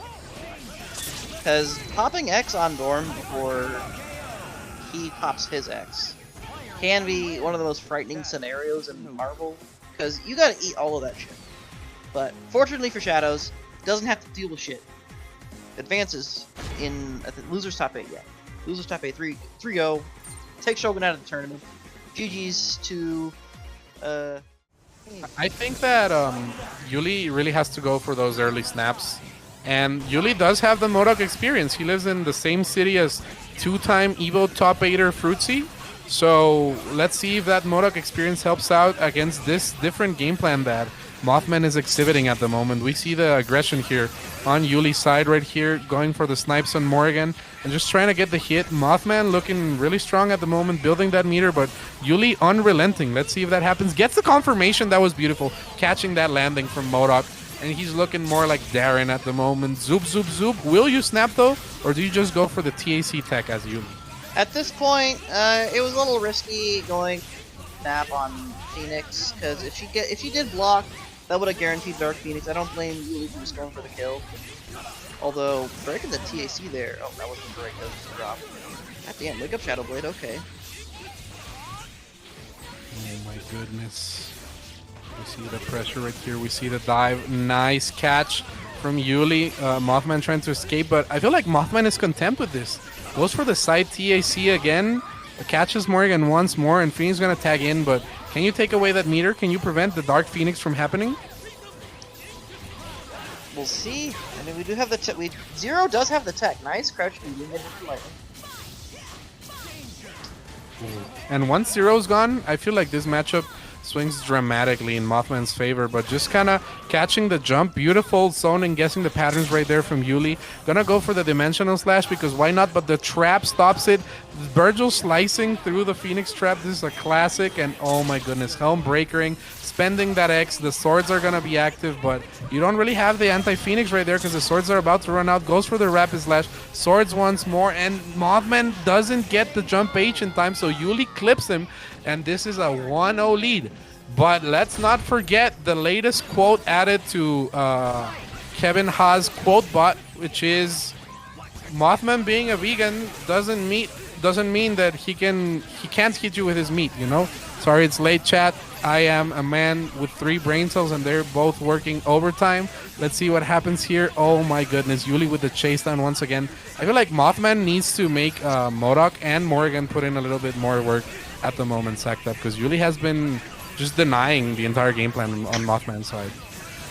I wouldn't necessarily say denying it, more that he be ample opportunity to get some sort of like pseudo anti-Phoenix thing going, whether it is with Virgil Belt or, you know, just running through the remaining 2/3 of Mothman's team with Zero, because that is an entirely valid strategy. Just to like let Dark Phoenix happen and then work the best you can around it. And all things considered, I would argue that you're one of the more well-equipped ones to contend with Dark Phoenix when it happens. Absolutely, and it just feels that all of Yuli's characters are boss characters, so when you're fighting a man like Yuli, and he's just picking the spots right, there's not much that you can do, and Mothman looking for the activation here in order to pressure the Zero a little bit. But Yuli's just been very smart about where to throw those busters, when to commit, when not to do it. And it just feels like he's getting Mothman to flinch, spend those resources, and it's not working out for Mothman. Oh, Lord of mercy. Yuli once again hit. Macheros assemble, that's right. Machando un montón, but sometimes machea hasta que pegue, my good friend Aquanoob will say. Also, sacked up, good news, Aquanoob got his visa approved, so we'll see him in the US soon. Fantastic. When does he plan on flying up? I know it's Evo for sure, but I'm gonna see if we can try and get him over to one of the Game Lab events, maybe an X Factory or something like that. Hell yeah. I believe Kevin he usually tries to plan for something before Evo, because his birthday is pretty close to the usual time frame for it. I doubt it'll be the weekend up, or the weekend before again, but if he wants to plan something out specifically for that, then that's something to keep in mind. God damn! Mothman recovering out of nowhere. For a vegan, that incoming is meaty as fuck. Mothman is built different. You cannot discount this man at all. He just has such insane conversions at the craziest moments. And you know what my favorite thing about watching Mothman play is, Zach? What's that? His brother is always in the chat just typing, "Let's go," and someone always gets mad. They're like, How can you be so fucking rude to me by typing let's go, blah, blah, blah, fuck Mothman. And it's just so beautiful to see Marvel corrupt our youth in such a way. Let's see what happens here as Yuli gets the hit on Mothman right now. MODOK suffering. Yuli does have to adjust right now for the lightning loops because MODOK does have a weird body, Humpty Dumpty ass, and it seems that it's going to be enough. And no snap on Phoenix either. It just seems that Yuli doesn't care. I was gonna say, if that's Mothman's brother, does that make him Moth Lad? Moth what? Moth Lad. No, because he's his big brother, so it's Moth Senpai. Well, no, because that would mean that he's his mentor, but he's always been Mothman, unless it's like a Bruce Wayne scenario. Oh, he's Butterfly Boy. Got it. Manner? Like Right. he's more of a man, or Mothman, so like bigger in Spanish? You don't know, but what I do know is that Mothman is capitalizing greatly here off the 0 kill. Gonna try to go for the traps. Beautiful happy birthday stuff. This was kind of like an MBCI situation where you get a little more extra damage off the kill. Let's see what happens here. Beautiful stuff. Virgil coming in, slicing Phoenix, but there's the Dark Phoenix to deal with. He does have 2 bars. He could go for another belt into crown. Oh, he's actually gonna get bodied. Or he what? He was supposed to get bodied. I don't know what happened. You gonna crown him? No crown? We're just belting? Okay, we're just belting. That was the biggest brain judgment cut of all time, but it doesn't quite pay off, and now Mothman challenges correctly. Yuli kind of giving that one away. He had the confirm and just didn't let it happen. Yeah. He had the lock too to avoid the body baggage, and it just seems that Mothman is 3 steps ahead, 2-1. His head is about as big as MODOK's right now, given the team that he has to fight against, with basically no neutral assist. Oh my goodness. Rob, how do you deal with these momentum swings from Mothman? Do you think that it gets in your head? Or can Yuli bring this one back? I feel like if there's any player that does not get flustered mentally, it's Yuli. Like, Yuli will stick to the game plan every single time. That's kind of the problem, mostly. The rigidity of, like, wanting to stay the course against a team that you kind of have to play differently against, like Mothman's.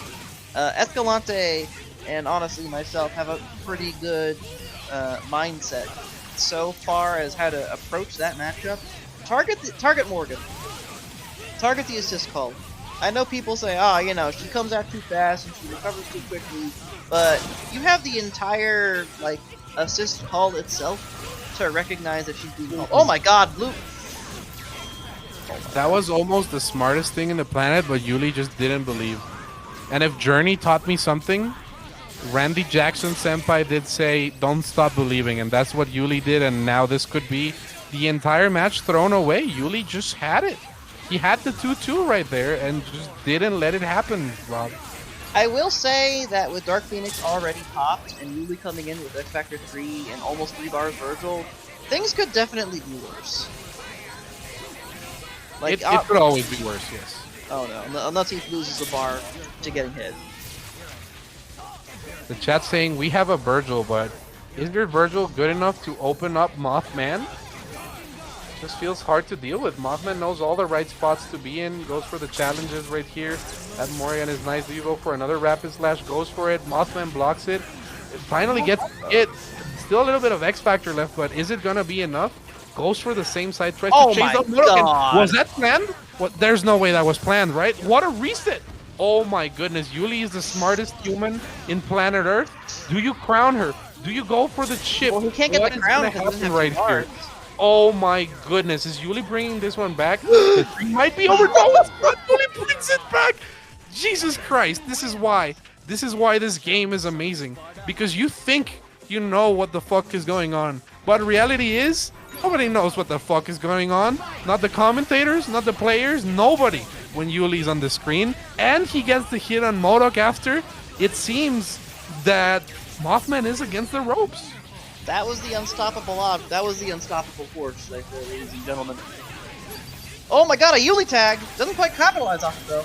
Goes for the X Factor, excuse me? What on God Green Earth is going on? What is Yuli doing? Was this planned? Was this all part of his master plan?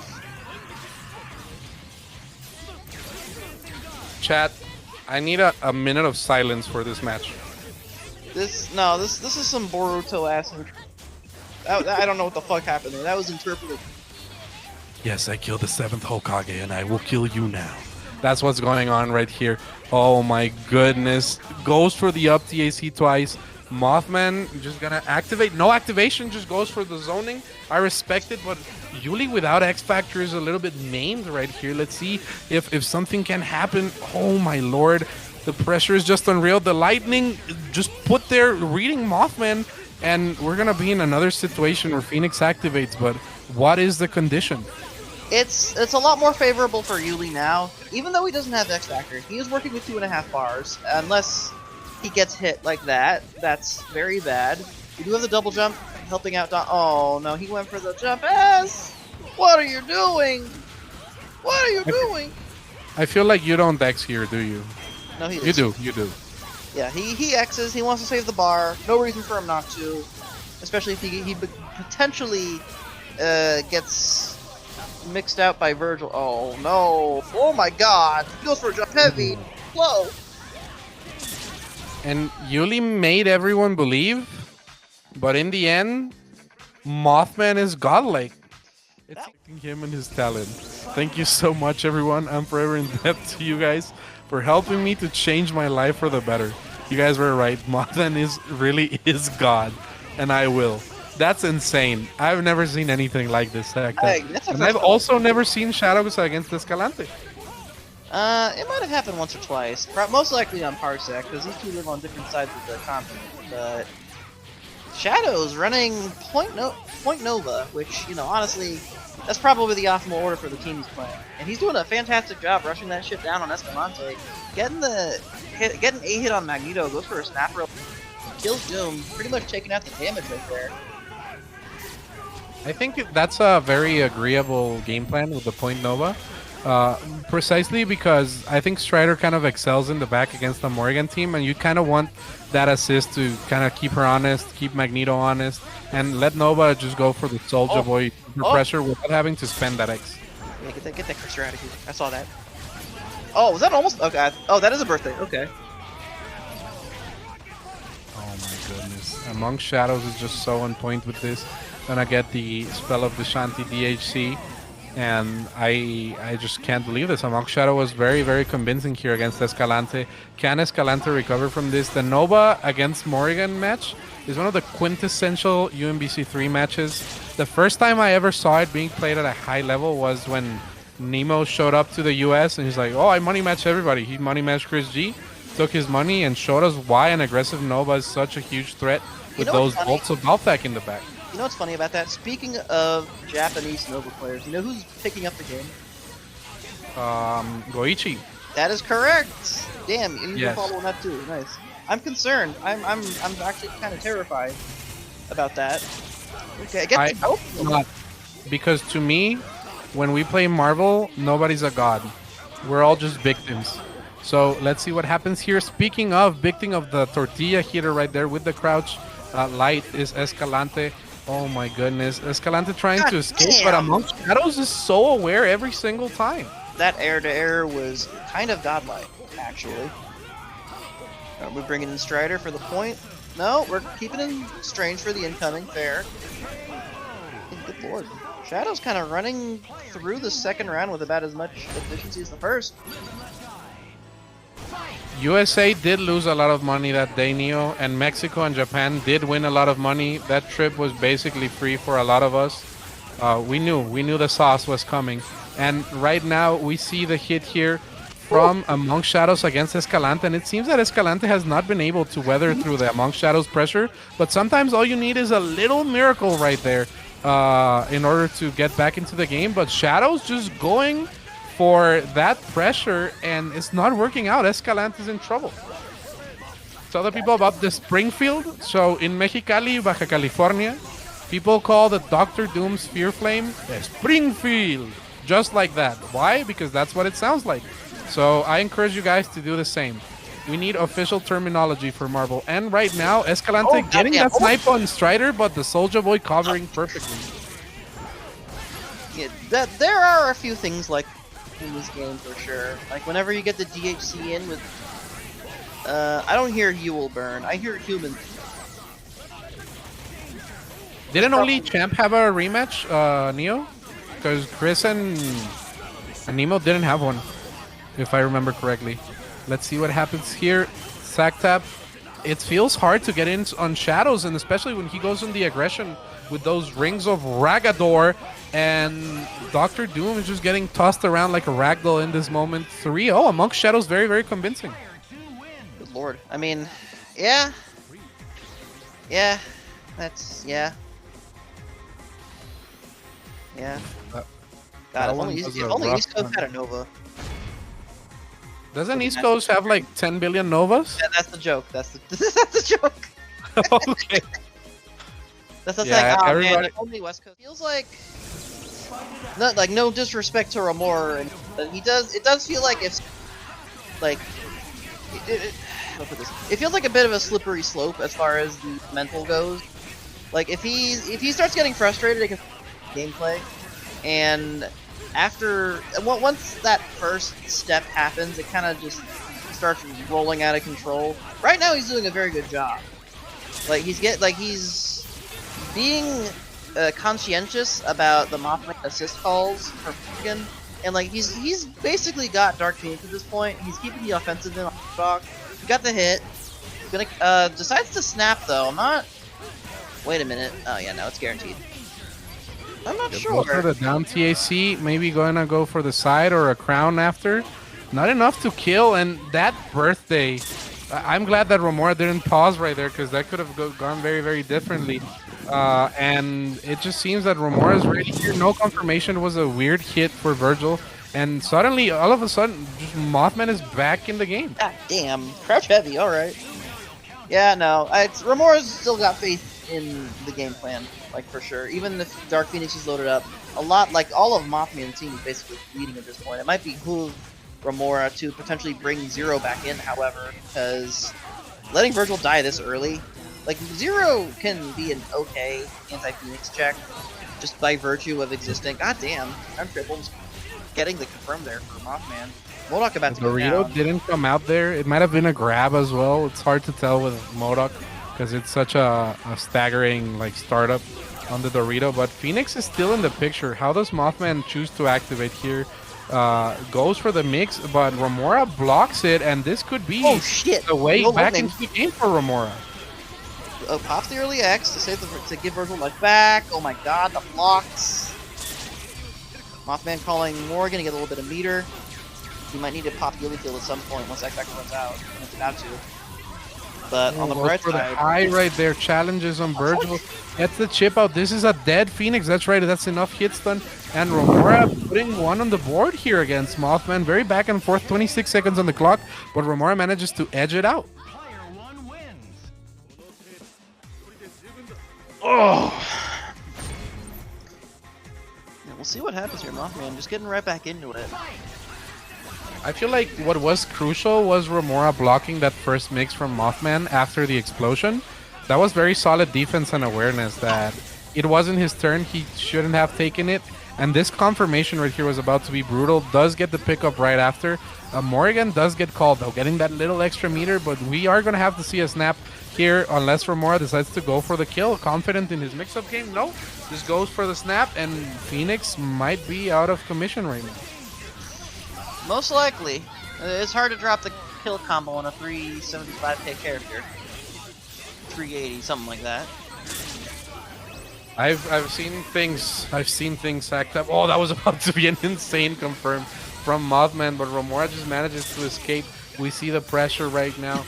Grinta needs to come out if Mothman wants to bring this one back. No time to activate safely due to the Shogun. Does shell kick hit just in time, gets the punish, and this should be a dead Zero barring an execution error. This is absolutely crazy, and we do get the finishing shower right now. Shout outs to enforced rule sets on the Yu-Gi-Oh community, and Dr. Doom is getting chased down. No hit from Mothman. This is a disadvantage of not running an assist like Strider or Doom in the back, but Mothman is just looking great and clawing in little by little. Didn't even need the Phoenix to come back. We got the DHC in. No bar. You do have X Factor still. And we got missiles backing up. Oh wow, that was dangerous. Ooh, and gets the X Factor cancel as well. Let's not forget though, MODOK is a capable anchor. Doesn't look like it, but some of the mix-ups are tricky. You kind of have to... Oh my god! This timing from Remora. Are we going to see a balloon here, 50-50? Which side? Oh my god, blocks it. And what a helm breaker. Remora is playing good tonight. That was almost a Yuli tag. I mean, it was a Yuli, but that almost... Oh my god. Low lead for Remora. This is the first time in a while we've seen this match go this way. Will Remora bring this one back? Sorry, Mothman bring this one back, or will Remora edge it out? I was about to say, yeah, Remora Testakuzi on intensity 10 right now. 100%. That's definitely maximum vibration mode. Let's see what happens here. Zoob. Let's not forget that MODOK has a weird hitbox. But no, just gonna go for the kill. 3 meters on Mothman's side. Will Phoenix be good enough? Morgan tries to escape. The low there, just so good. Breaks Mothman's defense. Are we gonna go for the snap here? Super just to get out. I agree. And now Mothman deciding to fight it out with the Phoenix right now. Sack that. This is a respectable decision, because oh my god, Tyrone fucking up the... And I've got missiles coming in. Nice teleport, nice teleport. We might actually get Dark Phoenix anyway. Well, okay, especially now. Oh my god! Oh no! Oh, that was a little bit tragic. Goes for the side. Interesting. I mean, it was worth a try. He catches the Sogenmu. Oh my goodness. Or it was gonna be the other super because of the side switch. Goddamn! Just fighting it out with Phoenix, no fear. And is Mothman clawing back into this? That was a beautiful adaptation right there. Goes for the Infinito Papito. Things are looking rough for Remora. You don't want to crumble mentally in this state. You have to use this time getting infinited to think, what button am I gonna mash if this falls out? And what button am I gonna press when I'm coming in? And how do you deal with that Phoenix? That the silver lining here is, since Mothman's not gonna try and spend any bar on this, Remora is gonna get about as much meter gain as he can, although, yeah, no, not... I think this is dead. This is dead, yeah. Barring drops. Yeah. Yeah, there it is. Oh my goodness, baby. Mothman bringing it back. Wow, Yeah, it looked like it was in the bag, but now Mothman's on the scoreboard. How does Remora recover from this? Is it just gonna be a convincing game 4 from Remora? He's gonna put a copy pasta in Twitch chat. Then he's gonna hit rematch. It's interesting to see the rematch instead of character select. I feel like in these types of scenarios, you want to ice out your opponent. I mean, that was kind of an ice out anyway. You know, the quick copy, quick at Abraham_Sotelo copy pasta. It's basically a different kind of character select. Oh my god! Very That's the unfortunate. hit on 0. This should be a dead 0 or jammed 0. Goes for the infinite. And now we've seen Mothman hit them many times, but not this one. The snap could be good. Which side is it? Same side. Mothman guesses correctly, but the pizza cutter right on time. Tyrone does not fuck up the mix. So beautiful confirmed from Remora. Phoenix is out of the picture. Is Mothman gonna come back to this one? Are we gonna see another miracle comeback, or is Remora sealing the deal? Almost doesn't confirm there. God damn, the hit on that die is insane. Absolutely. We see the super right there. It's just for the safe astral activation. Very respectable. Goes for the pressure right here. Avoids the blaster, and it seems that Remora has this one in the bag. Oh no! Oh, drops it. That is crucial. Activates Sogenmu in order to get some projectile priority here. Sack tap.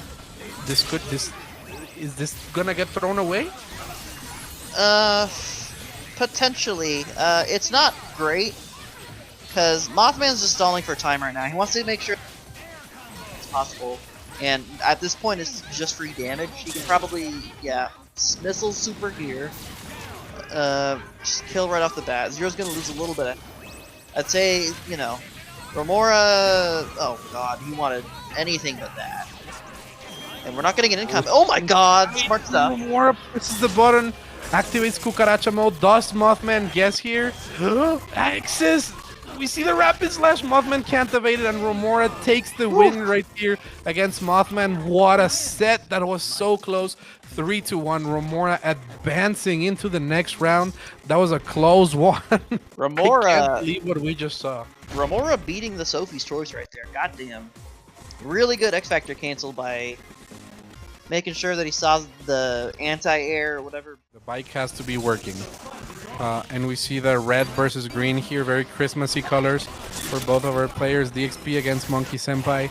And DXP getting a quick birthday, but not capitalizing. Gets the hit once more, but not quite good enough. And Monkey just kind of getting smothered by DXP. This is another birthday in a matter of seconds right here. 8 seconds to be exact. And now all up to Dante. DXP looking very strong.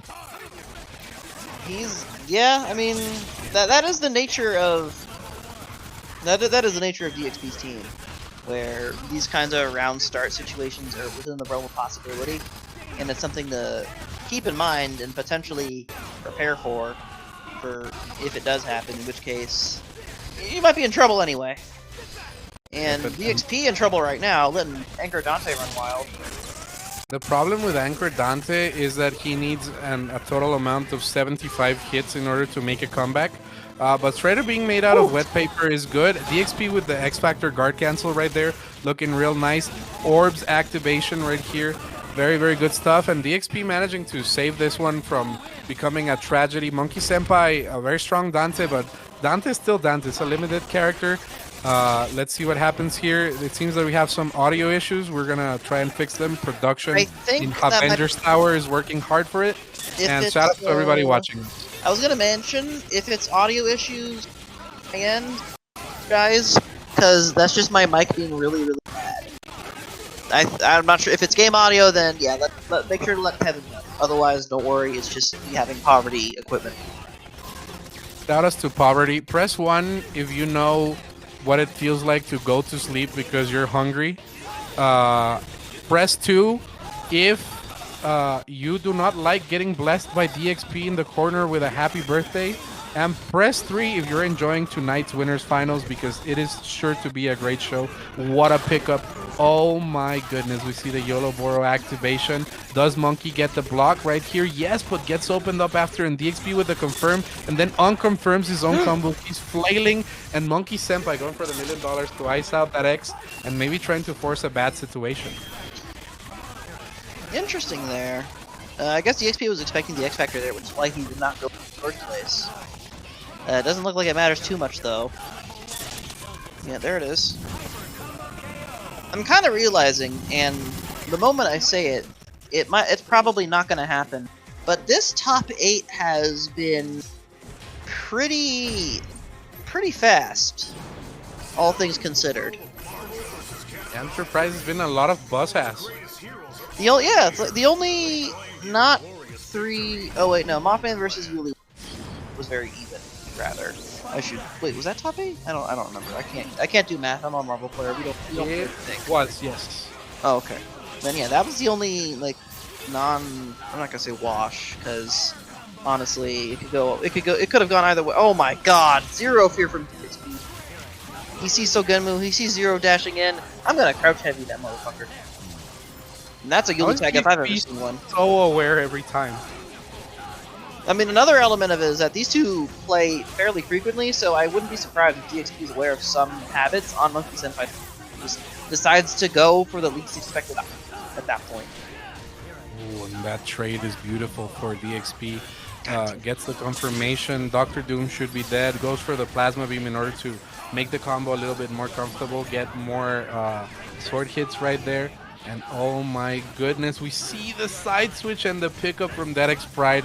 Professor X Pride is looking like the headmaster of the school at the moment. Zero has to be gone at the moment, and we will see a tag into Virgil. Probably no, just fights it out against Dante. Yeah, no, I don't know if I agree with that decision because the mix is not as strong as just Virgil oppression. Oh, but no. Monkey doesn't get the pickup here. Goes for $1 million. I don't know if that was on purpose or not. Oh, yeah, there it is. And 3-0 there for DX Pride, advancing into the grand finals.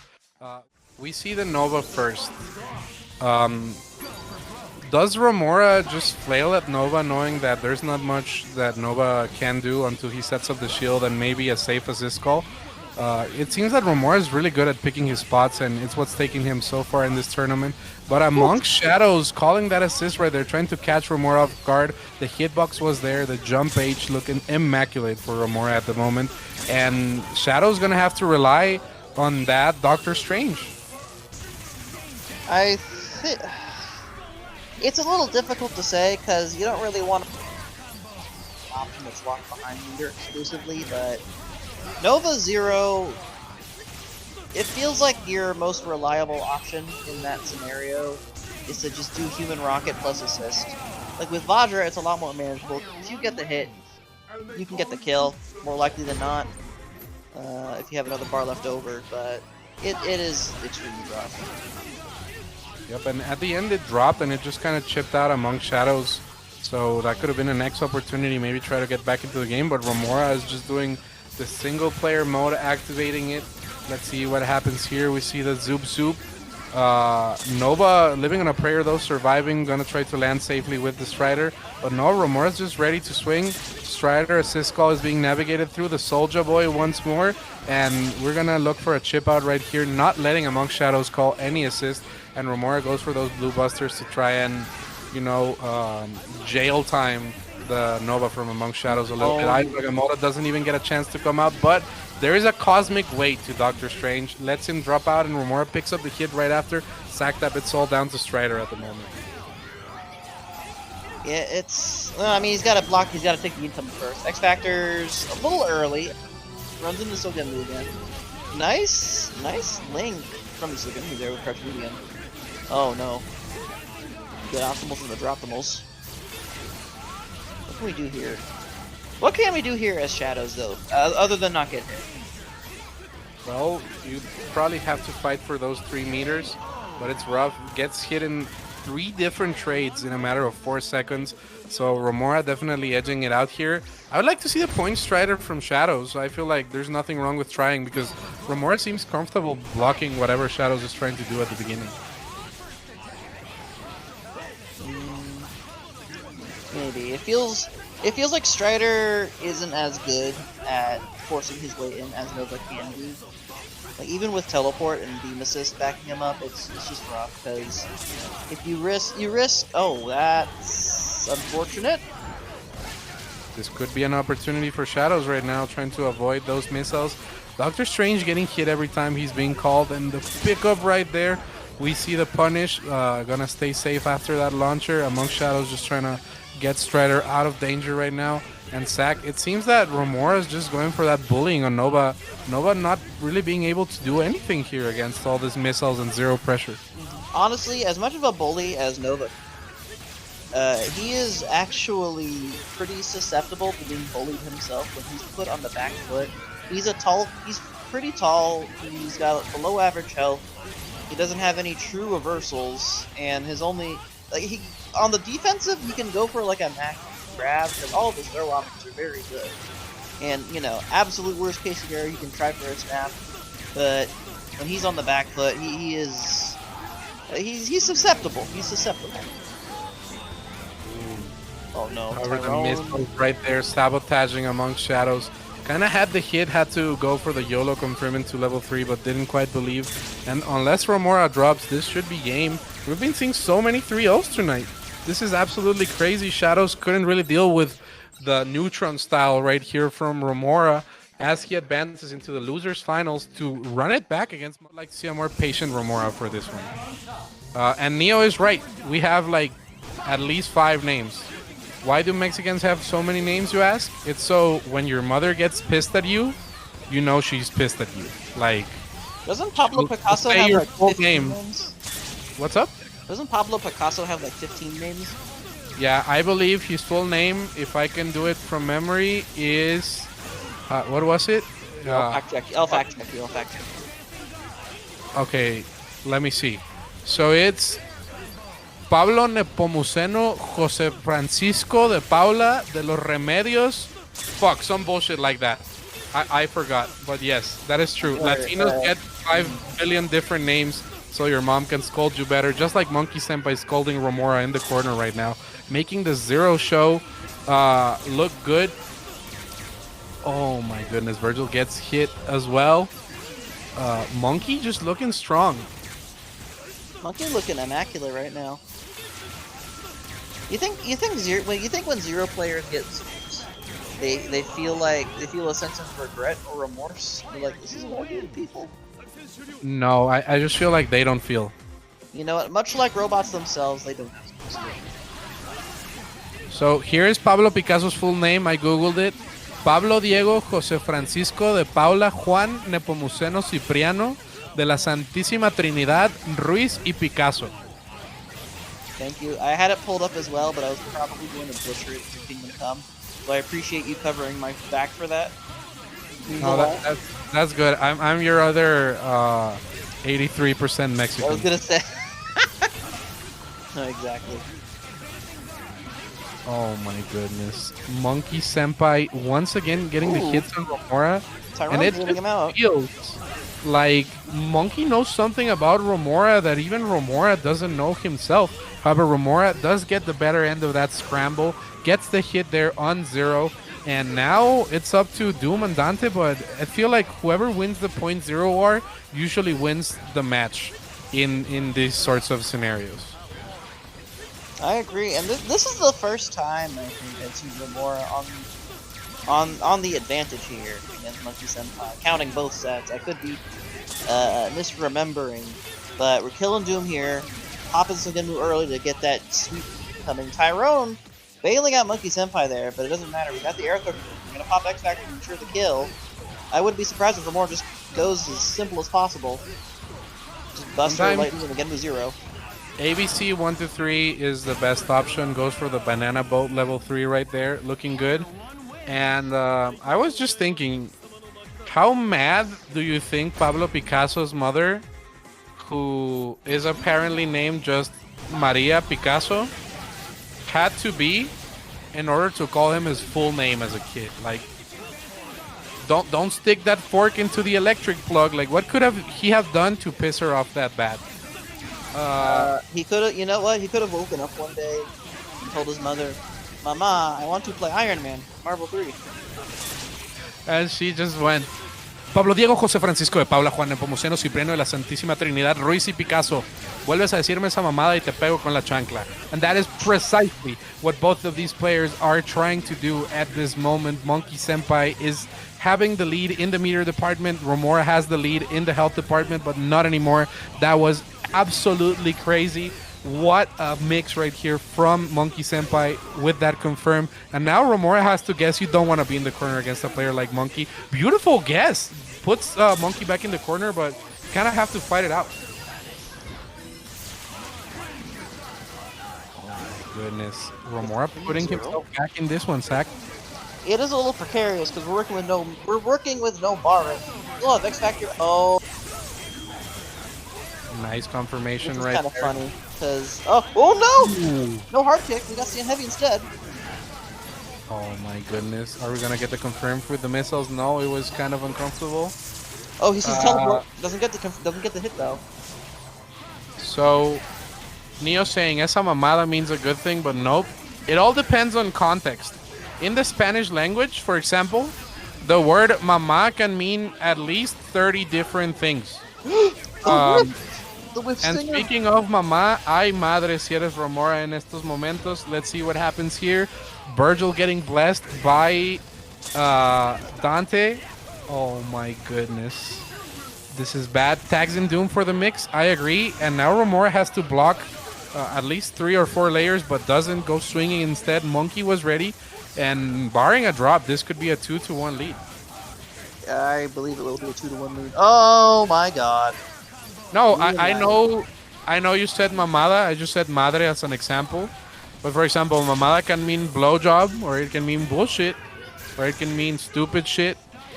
So it could be good or bad depending on the context. What the Oh my goodness. What in God Green Earth was that?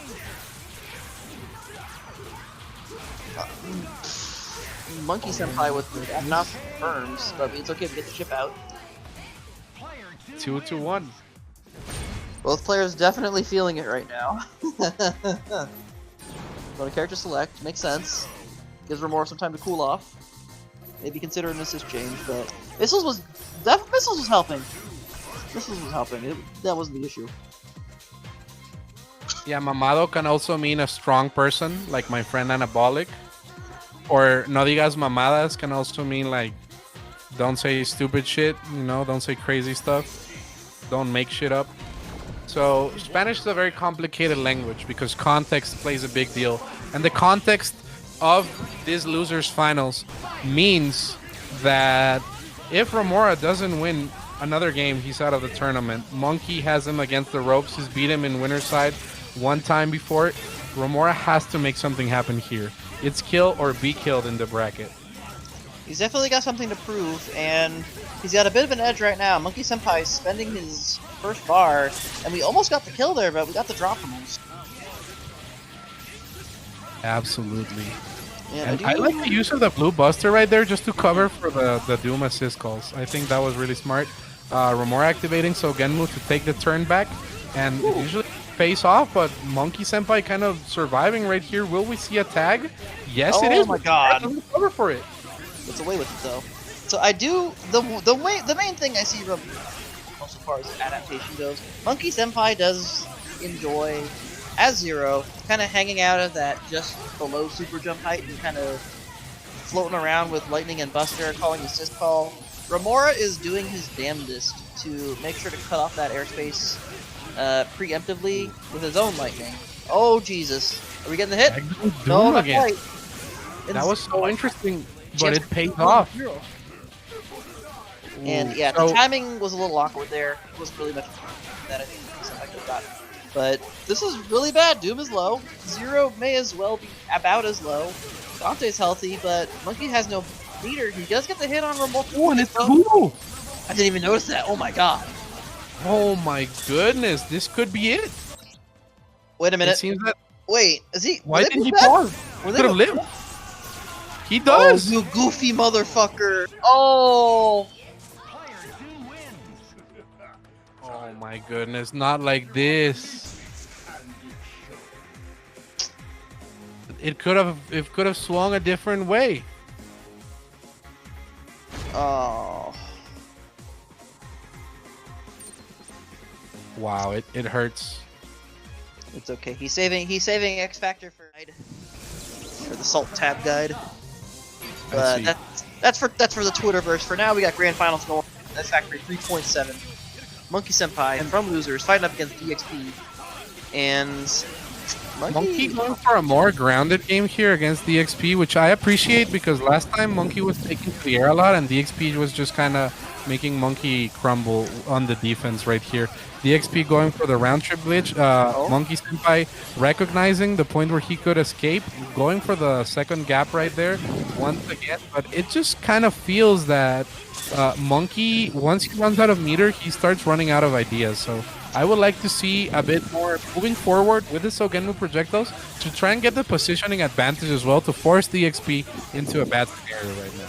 Honestly, my thoughts were actually exactly that. Like you said, he does, like, Monkey Senpai kind of defaults to staying around, like, under super jump height, a little above normal jump height, kind of fishing for a hit with Buster Lightning.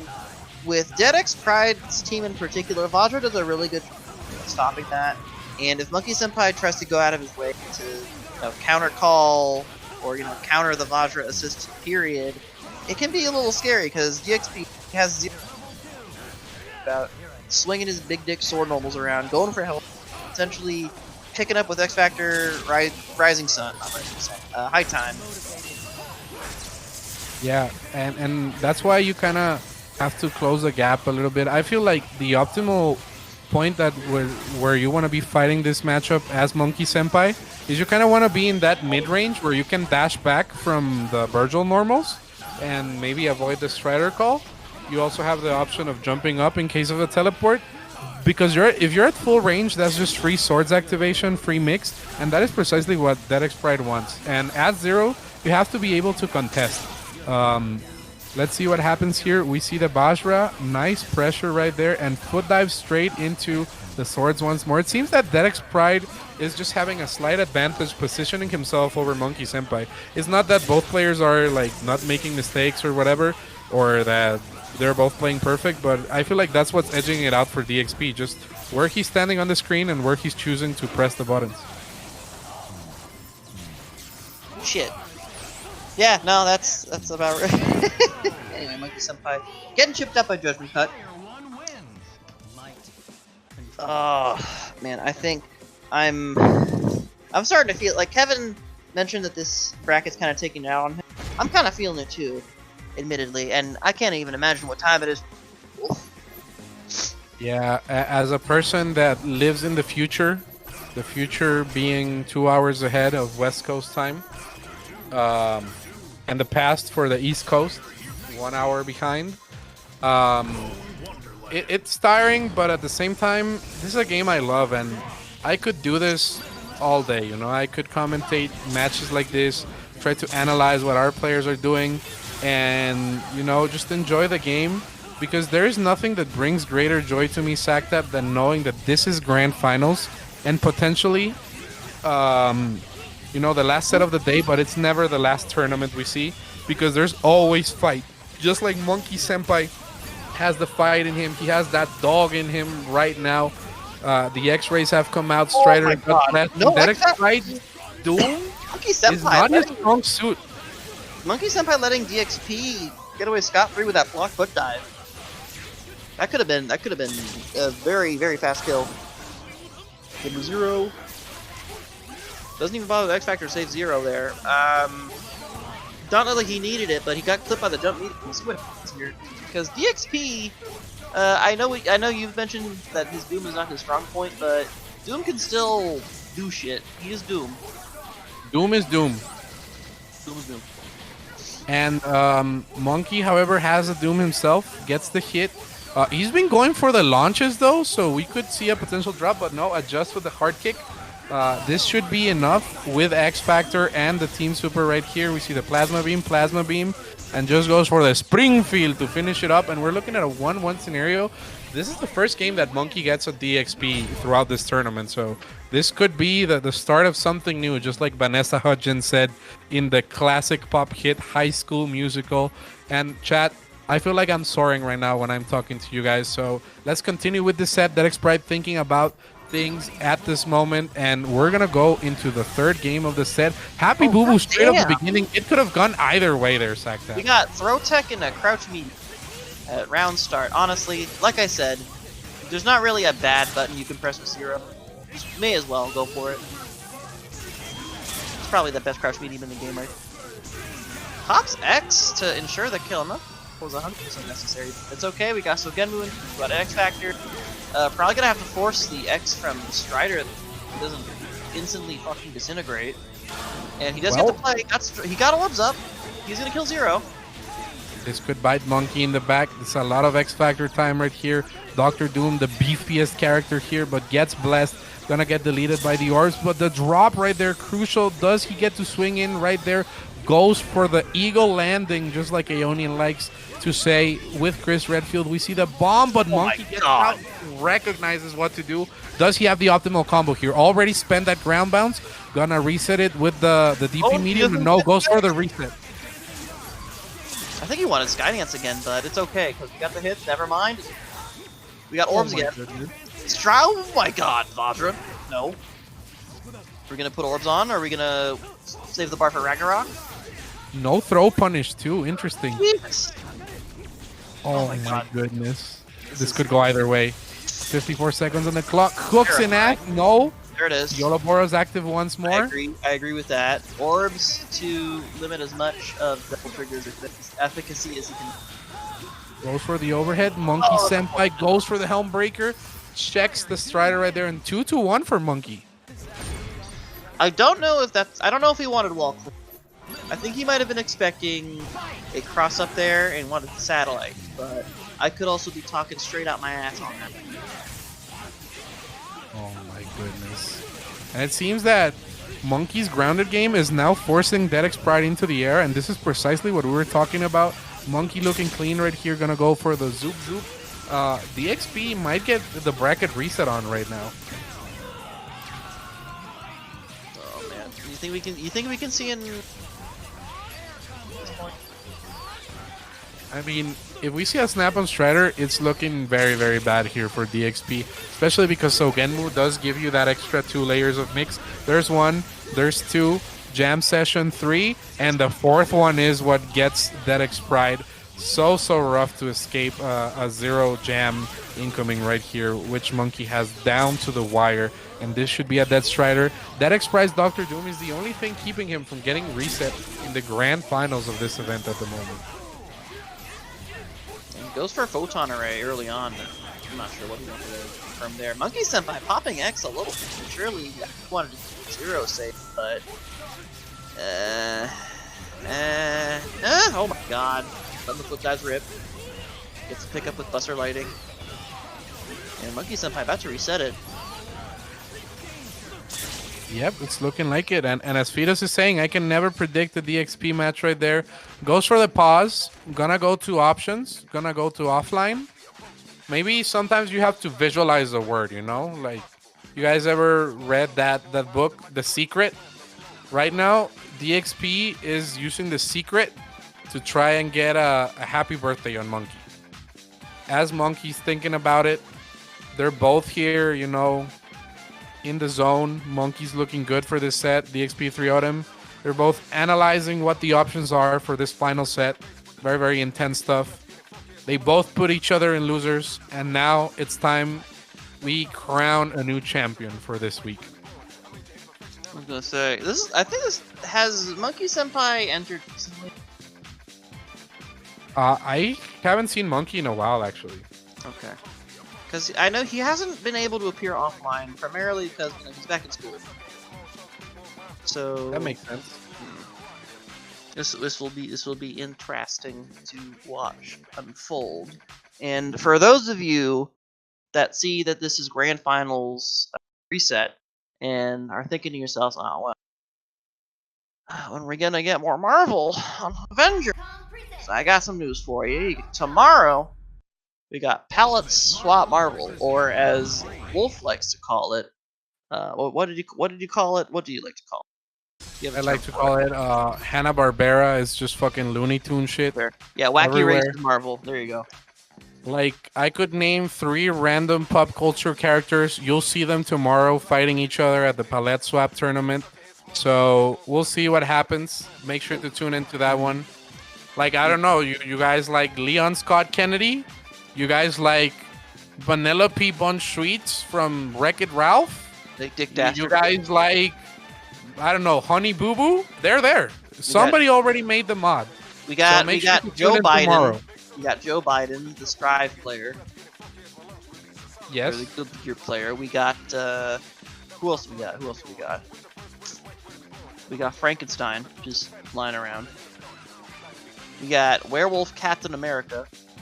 I'm not that one. I'm not even joking. You know what we need to start doing though? We need more fan dubs that the community makes for the characters. That would be pretty cool. That would be good. For example, Neo mentioned Saint Seiya Virgo palette swap. I agree. Saint Seiya has some hard-ass lines in the Spanish dub. One of my favorites.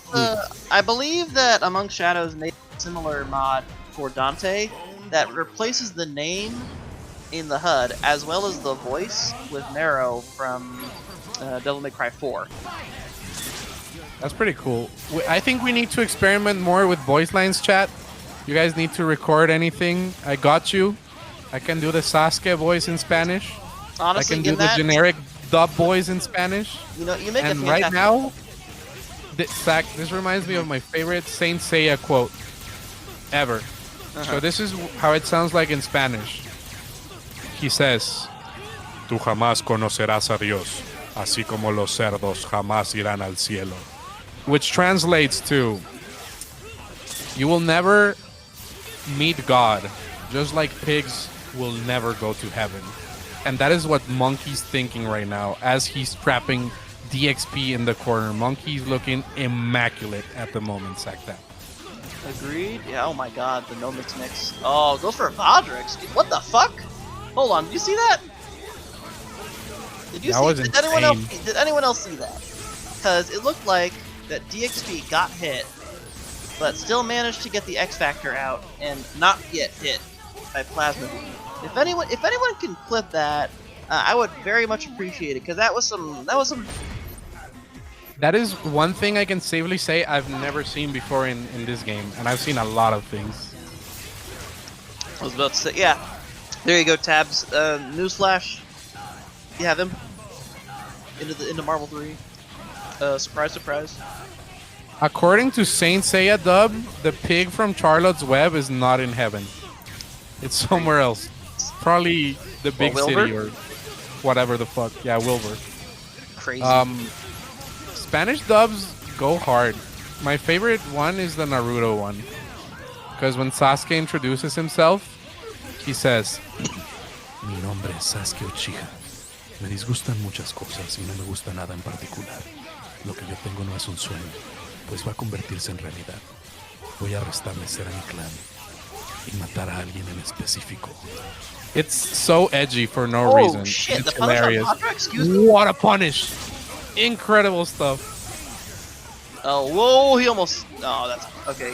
DXP doing a Barely fantastic job living. saving him. Yeah. So, Rob, I feel like Monkey figured something out in this set.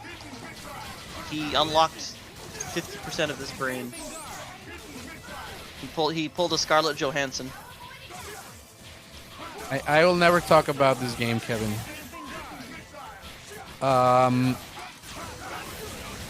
Shrek dub in Spanish is godlike? Yes. Then there's clips of the Shrek dub actor saying crazy shit. Doesn't really Oh count my as a god! Jesus Christ. I've never seen Foot Dive trade like that. Of course it would trade with Doom, though. You gotta keep that in mind. Also, I don't really... This doesn't really count as a dub, but I've always been partial towards Casa de Mi Padre, his little barrel. Oh, I love that movie. It's great. It's fantastic. I wish... I'm glad that he's back in film again, but I don't know about the new one that he's in. Where it's like, it's a bunch of it's like a bunch of dogs, and it's like R-rated, like, haha, weird, gross-out comedy. Just like the Strider incoming we're about to see. That was disgusting. You saw the side switch right there. As soon as he corpse hopped, I know that that was gonna be it. And DX Pride almost making it happen, throwing in the Tiger, baiting out the X. Monkey gonna try to catch this landing from DXP. DXP goes up and the Psycho Crusher cross up. Oh my goodness, Lytero raining right as we're in the grand finals. Welcome everybody from Ireland or wherever Lytero's from. It's Marvel, baby. 2-0. Sorry, 2-0 Monkey Senpai against DXP. Let's see what happens here. Oh my lord, things are about to get crazy. DX Pride almost brought that one back, but Monkey Senpai is right into it.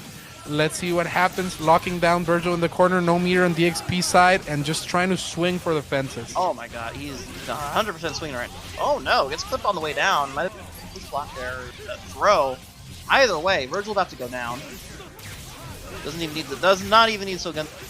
But we'll see if Monkey Senpai pops it in. Wait for Rika coming. Yep, there it is.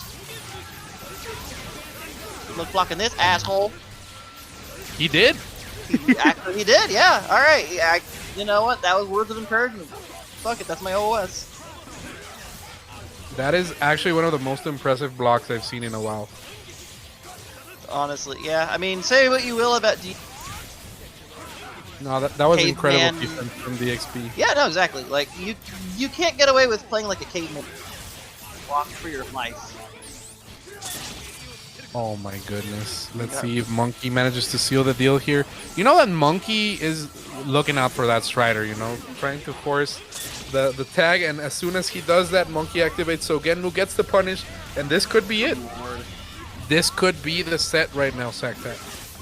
I agree. I'd say the only real silver is absolutely loaded on resources right now. But he's got to block first in order to use him. Monkey Senpai popping Sogenmu, and that'll be it, ladies and gentlemen. Senpai from loser side gonna be tonight's X Factory 3.7 champion. in a fairly convincing 3-0 victory for the, what was it, 3-2 winners? It was 3-1 in winners. 3-1, and then alright. 3-0 from Monkey. That was an insane set. Congratulations to Monkey Senpai for winning X Factory, and congratulations to everybody in the chat for watching tonight. I hope you had an amazing time. We had an amazing day today.